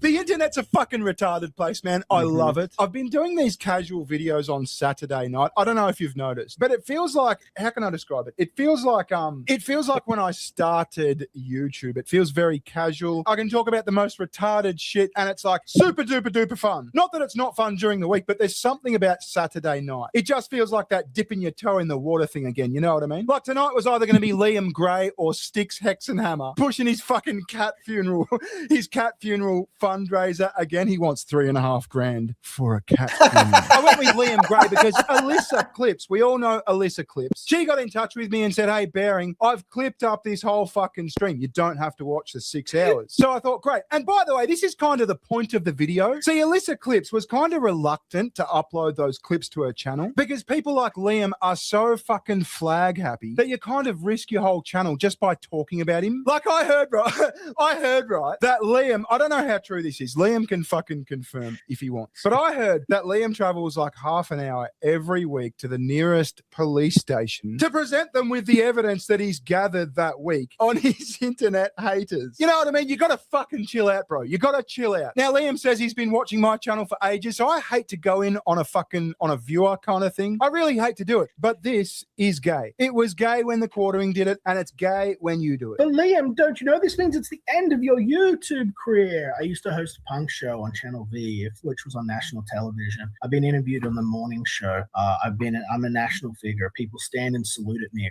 when they see me in Comic Cons like I'm I'm a god. Don't you know who I am? I have many leather-bound books. Don't you know I have an Anglo-Saxon YouTube rep? It's the same energy, man. No one gives a fuck if the other guys at the comic book store fucking get on their knees for you or whatever. But you got to remember, this guy's got like 10,000 subscribers. Now, I think the way it works, I haven't confirmed this, but I mean, I would imagine the way it works. If you've been on YouTube for a long time and you've got like a substantial channel, I would imagine that YouTube would take your fucking your reports more seriously, like more seriously than some guy who's just started, you know, a burner channel and reported a bunch of people. You know, 10,000 subscribers is not a tiny channel, and YouTube listened to him. What is I got an email. Uh-oh. What did it say? Oh, I'm sorry. I thought that was actually you for a second there. Sinatra was drunk and he really kept thinking it was me, and we had a good laugh. I don't know. My bad. It sounds exactly the same. You know, all right, my bad. Let's keep going. Harassment and cyberbullying. The Legend of Liam Gray. Oh, she cut out. I'm here. I'm here. Can you hear me? Yeah. We got up to the harassment and bullying. Cyberbullying community guideline strike from the Liam Gray Ministry of Dude. The Legend of Liam Gray. Dr. Till Ministry of Dude. Yes, I got a community strike. Oh no! What? Let me say hello to some folks here really quickly. Infamous Mr. Cursed, what's up? Thank you for being here. Adam Weber says, you guys seriously never heard of Bearing before? Literally before yesterday? No. Chris Fisk, hey everybody. What's up, Chris? Thank you for being here, brother. I have heard of Bearing. I've seen many videos of him. I just didn't know he was called Bearing. I just very familiar with his videos somehow. I know about Count Dankula. That's about it. We got Sirabusin 698. I hope I said that correctly. Correct me if I'm mistaken. Thank you for being here, brother. And we got Keely Chow 4569. Hey everybody, good late night from Huntsville, Alabama. Yes, sir, Huntsville, Alabama. Good gracious. Folks, if you've never driven through Alabama, beautiful country, God's country. All right, let's get back to it.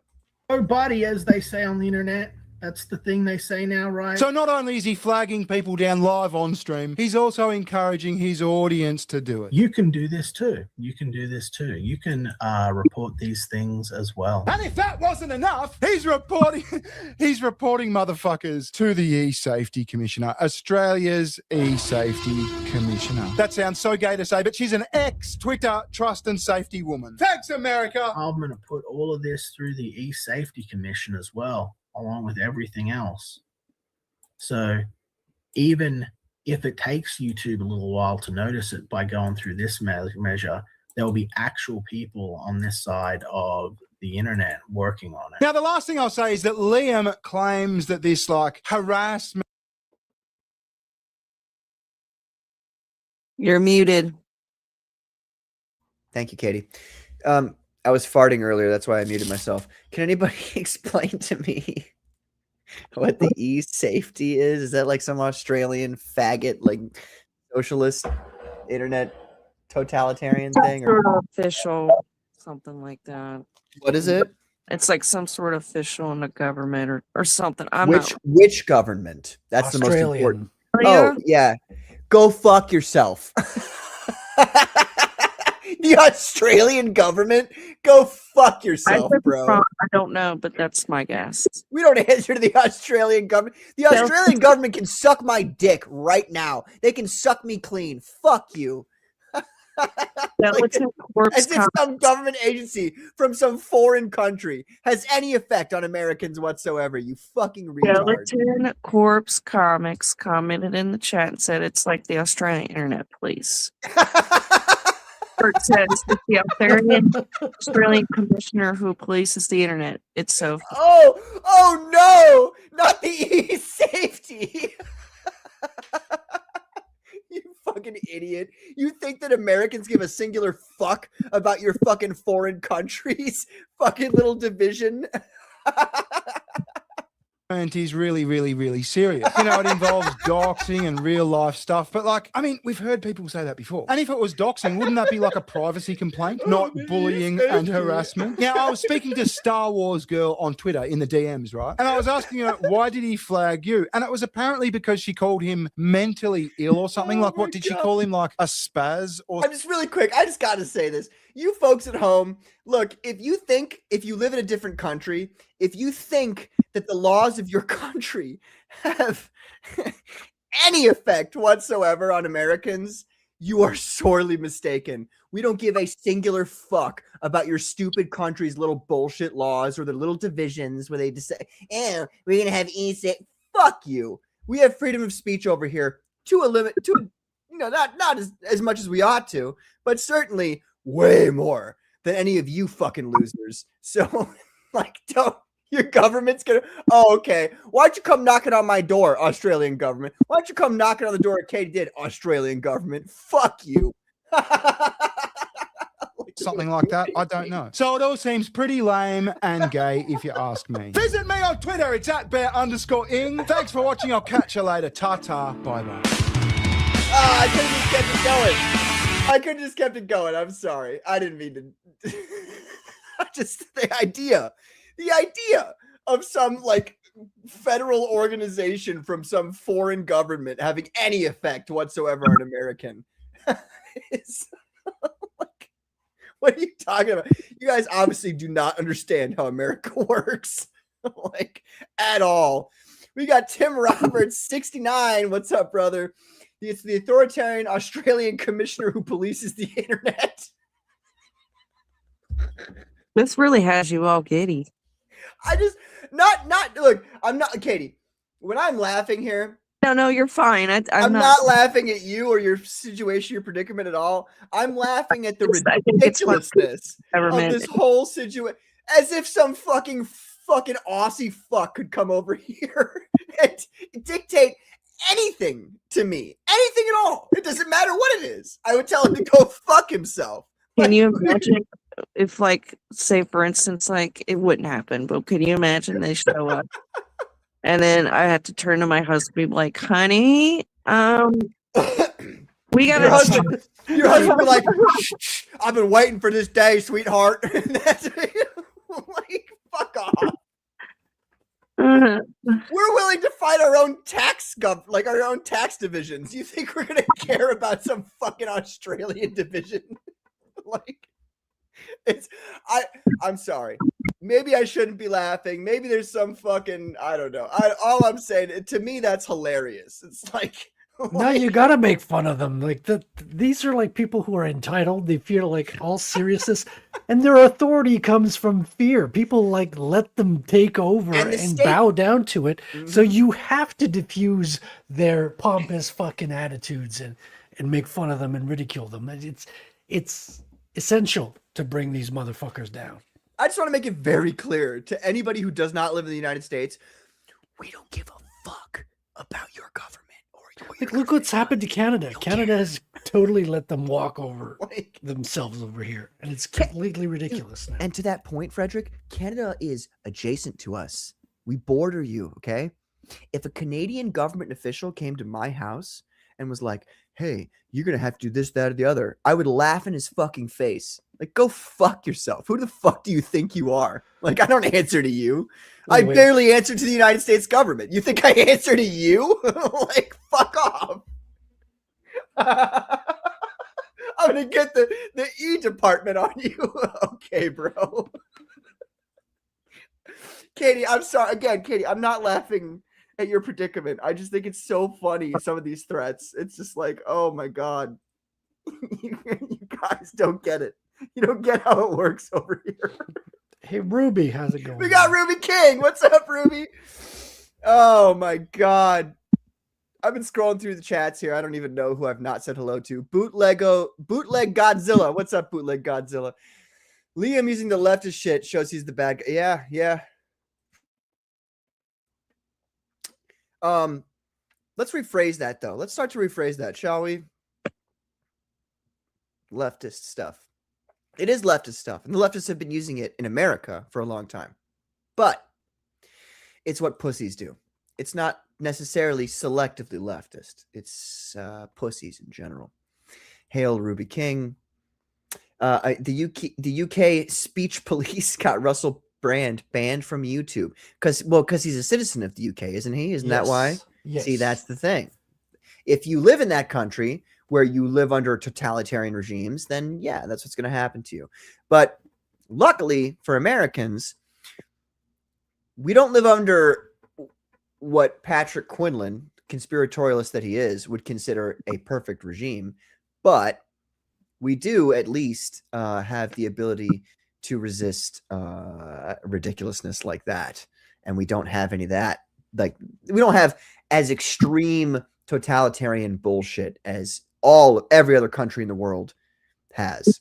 I will I will say this because then I'm going to need to hop off. But I will Yeah. say this: for us Americans here, for example, I have people who do live streams and talk the worst about me, but I don't strike them. I don't flag them for harassment or cyberbullying because, as much as I don't like it and as much as it's full of bullshit, it's their right to speak that. They have a right to express their feelings and their words. It's not my place to take that from them. That's the freedom in this country, and that's why I stand by it. But much as I don't like it, I respect our right to free speech. I respect it. Even if it's against me, it's still their words. It's their right. Do Australians have that right, though? I'm not sure. I don't know. They have it's taken away, so they're a but. Never mind. Sure, brand on that Katie, one. say it here. You can say it here, Katie. Because they're a bunch of pussies. That's what it is. There's a bunch of fucking pussies who's like, yes, you can have my guns. Take them. You bunch of pussies. You let the government take your guns. The way for you to protect yourself. You are fucking idiots. Not like the citizens. I'm sorry. I'm not saying like people No. are bad. I'm talking about your government. I don't even know. Tim Roberts, he made a good point here. He says, you nearly lived under a Kamala Harris government after living 8 years under Biden. Yeah, you're right. You're right about that. But Americans are not so easily forced into doing things as you might think that they are, even by their own government. And you might think that when the government comes a knocking, most Americans will bend the knee and kiss the ring and suck the dick like every other European and Australian and everybody else out there. You'd be wrong. You'd be wrong about that because we've got this special thing, ladies and gentlemen. We've got this very special thing that makes us very special amongst all the other countries. And I think you could put two and two together and figure out what that thing is that makes us not very afraid of government overreach. American government has had people banned from social media for their political views, aka James Woods, Alex Jones. That is true. That is true. Now, I would say, somebody else said it earlier up in the chat earlier, that, there's a point at which the government will come down on you. And really, at that point, when the government does come down, the American government, when they come down on you and say, you can't be talking about this or doing this thing, they're playing into your hand. Again, it's another thing where it's like it feels negative at the time for you, but if you can get enough eyes on it, then people will see, oh, wait a minute, I see what's going on there. And then their whole shtick of shutting you down to shut you the fuck up turns back on its head. It goes right back around. And that's, again, the combination of two things: the freedom of speech that we have in America and the thing that protects our freedom of speech, which I'm not going to get into because everybody will clip it and take it as some kind of thing. But my point is that like we actually do have a certain level of freedom here in America that none of the other countries across the entire world have. You guys don't understand it if you don't live in America. You don't understand how much freedom that you have to say what you want to say. There are certain things that I avoid saying that many people avoid saying because, yeah, there's a certain point at which the federal government starts looking at you and going, how can we fuck this guy? But at least in America, that's a very, like, it gets very, you got to go a far way before that happens. Right. Talking about fucking comic book creators striking each other's channels, that's not going to get you there. All right. Well, I got to hop off here. Thank you, Patrick, for having me. I'm sorry I come in late as usual, but it's okay. Stop apologizing to me. Stop it. Okay. And I was going to say this too. Like I was planning to do a stream after your show, Patrick, like the Commandos after show, but I'll see that full of the plan. So, but, I just want to thank everybody for your support. Thank you for retweeting my tweets. Please be sure to tag Team YouTube and YouTube creators on Twitter. Help spread the word. I just put out another post tonight of some more evidence of Liam breaking TOS. So I just want to say thank you, Comicsgate. You guys have, I've been getting messages, really sweet messages, comments. You guys have always just come out and been my support, and I appreciate it. And I hope that I hope no one goes through what I went through. But if it's, I'll look at it this way: if it kept from Shane or others who have bigger platforms and important businesses to keep going, I'll take the hit for that, because I would hate to see something happen to Shane's channel. I would hate to see what happens to any of the King's channels. That's their livelihood. It's their business. So thank goodness that they didn't, Shane didn't get hurt in this situation. Yet. We'll see.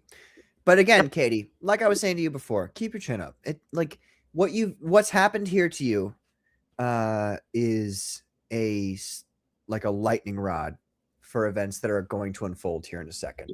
And it feels bad for you right now, but I really do feel like everything's going to end up okay. And at the end of the day, even if YouTube shuts down your channel completely, that's not the end of the world. You know what I mean? Like you've got backup plans. At least you're forming them right now, or you're making them go. And people who like you and love you and who appreciate all the promotion and all the effort you do for, like I said before, and I said to you in DMs, that you don't have to do, that you literally, there's nothing that you get out of promoting other people's books and doing what you do on your show.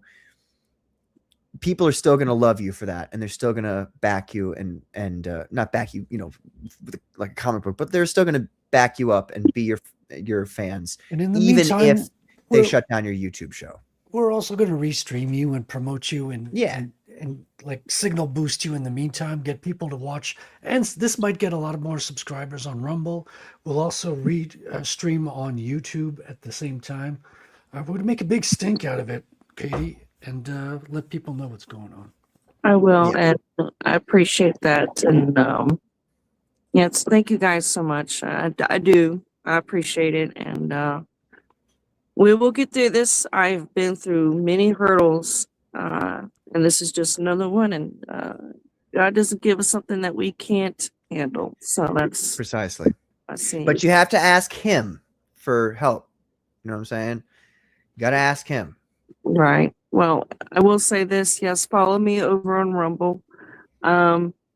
Also, with the chance of me losing my channel, please go and watch a lot of the old clips. I have over 1,200 clips and counting.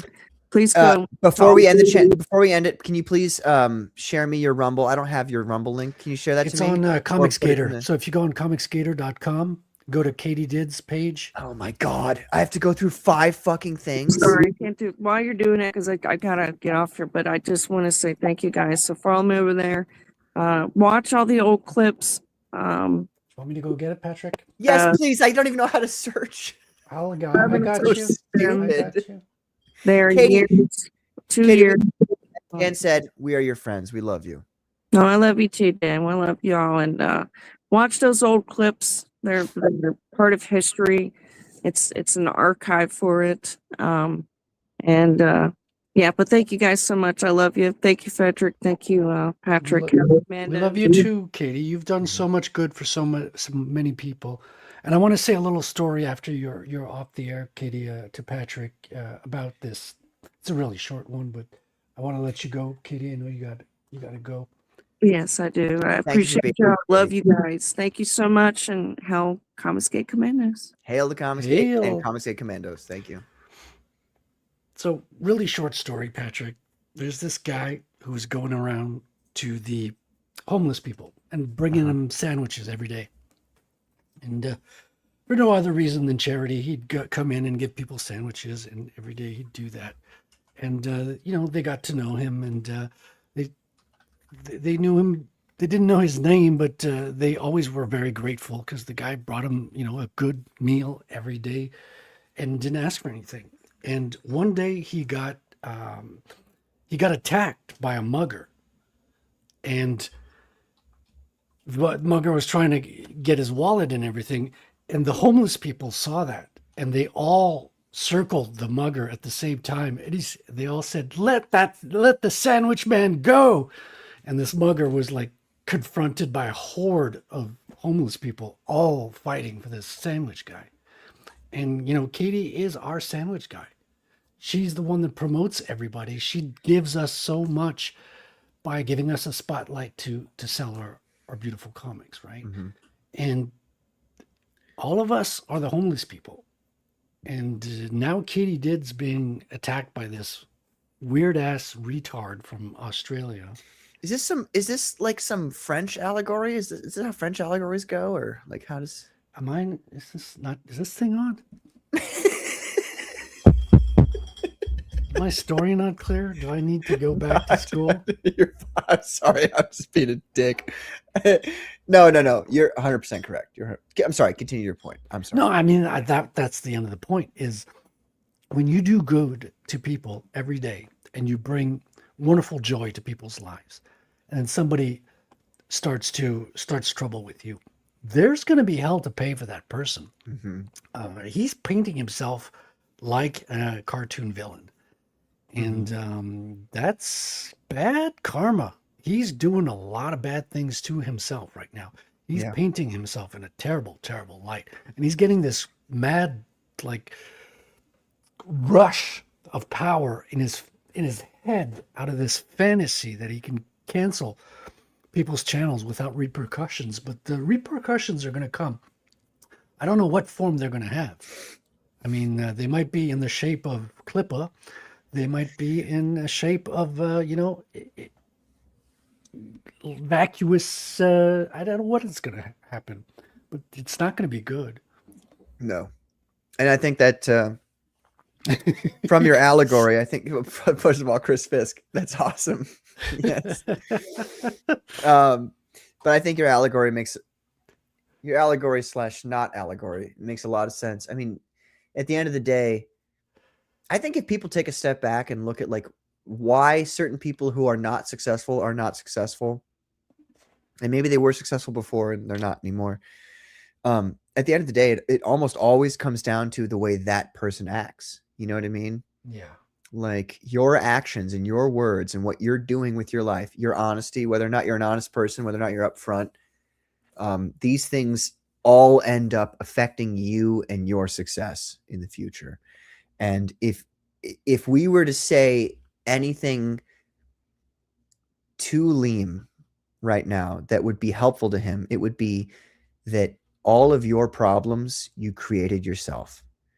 And if you take a step back and have the humility to go, wait a minute, what am I doing? What am I doing? I was raised very Orthodox Roman Catholic. And so I was my parents were a part of an organization, which I'm sure the chat might have heard of and has opinions about, which are probably, who knows, because there's all kinds of propaganda about it. But this organization called Opus Dei. And truly, it's one of the greatest things that ever happened to me in my life. And I don't want to be a part of it myself right now. But at the end of the day, literally, no pun intended, one of the things that we would do is we would go, all right, so we're gonna make a reflection of self. And we're going to think about everything that we said and did today and go, okay, like, how could I have done that better? What mistakes did I make in those interactions? Even if I was right at the end of those interactions, like, what mistakes did I make? Yeah. And a good example of that in my life that people have seen on the internet is there was that time where I argued with Cynic about AI. And, I was very, what my opinions are AI are. I think it's, you love it. It makes great intros and videos and cartoons. Right. Those are my opinions. No, I think it's like very, very close to demonism, and that it's leading us to the apocalypse. And I said that to him, but I didn't say it in a manner that was constructive, that would have helped him understand what I'm trying to say and believe what I'm trying to say. Because at the end of the day, I don't want to be right necessarily. I mean, I want to be right, but I don't want to end an argument being like, oh, I was right. I want to end the argument going, that person now thinks what I think. You see what I'm saying? Right. You want to convey your Right. message and pass the information along. You don't just want to Precisely. boast. Like, I'm not trying to "Haha." win an argument. I'm trying to win your heart. Yeah. That's what I'm saying. And That's so gay. I went back afterwards. No, fuck you. I had to say it. I'm I the know, only one I here. know, I know. I reflected on that night, and I go, wow, like the way I spoke to him was really not respectful in any kind of way. It was very demeaning. It was very judgmental.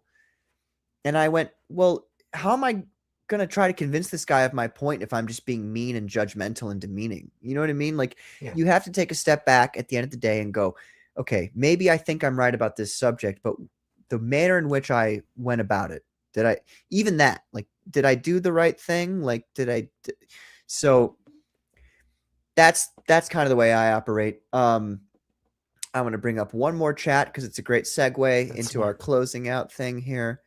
Where is it? This is not in regards to what I was saying, but he says, beautiful metaphor. Thank you. I'm going to take that as a compliment. Wait, your metaphor or my homeless people? He was not talking. He was talking about yours, not mine. Okay. But I'm going to take it. It's mine now. I'm going to take that compliment. Liam is alienating himself. Speaking of aliens, ladies and gentlemen, we opened the show with that. What a fantastic, way too quick conversation with Allan Goldman about the phenomenon. In regards to that, he was a champ, man. I had a great time talking to him. He's got a great vibe, great energy. I keep telling you guys, these fucking Latinos, and he's so smart. He just they're he's base like, as fuck. hey, I gotta go, guys, and leave you wanting more. Yes, because you guys, you got a do taste of want me. You love me. I'm out of here. Yes, you gotta have me on again. Brilliant. Great guy. Genius. Great guy. I can't wait to have him back on again. It's going to be a great conversation. Yeah. But in regards to alienating people, gosh, I pressed the wrong button again because I'm an idiot. Good night, ladies and gentlemen. Thank you for being here this evening. We appreciate you all. We'll see you next week on the Comicsgate Commandos. I think the contact with the aliens came from. When did that start? You know, I'm not going to get into it. I need to hear about aliens. I know you already know all this, Joe. Hold on a second. It's always... But I want to ask you this because I don't know. Oh, yeah, right. We're in contact with aliens. Like what kind of shit? Here's what's happening. Because it's not just one group of aliens. What's the different groups? The big five. Okay, tell me what's going on. Let me begin. This is really, I'm telling you, Joe, this is a real deal. We're listening to you. Well, first off, elves is the main group. Okay. And they call them the elves. It's clockwork elves. I don't think you're allowed to say that anymore. There are bad things that look like elves that have horns when they show you who they really are. Damn. They're bad aliens. I'm with you. AI is alien. Like a robot? Yeah, they're like robots coming to kill you. Jesus Christ. The chimeras are alien. And there's a hive mind sort of thinking to a lot of this. They want the organs. I swear on my kids I told you the truth about that. I believe you. I believe you. They're coming after everybody. Jeez. It's a breakaway civilization, dude. We don't know what they've got. Joe, they're control freaks. Well, everybody's That's why I'm so glad you're in the fight now. These guys are on stuff that like nobody even knows. What do you think they're on? Stuff they've been given. Okay. I understand what you're saying. You know, there's like armed guys with machine guns. That is a group of people that were obsessed with combat. About the most fearless killers there are. Do you think that's from their heritage of war? I mean, it's just like, it's mental illness, man. Yeah. That's a fact.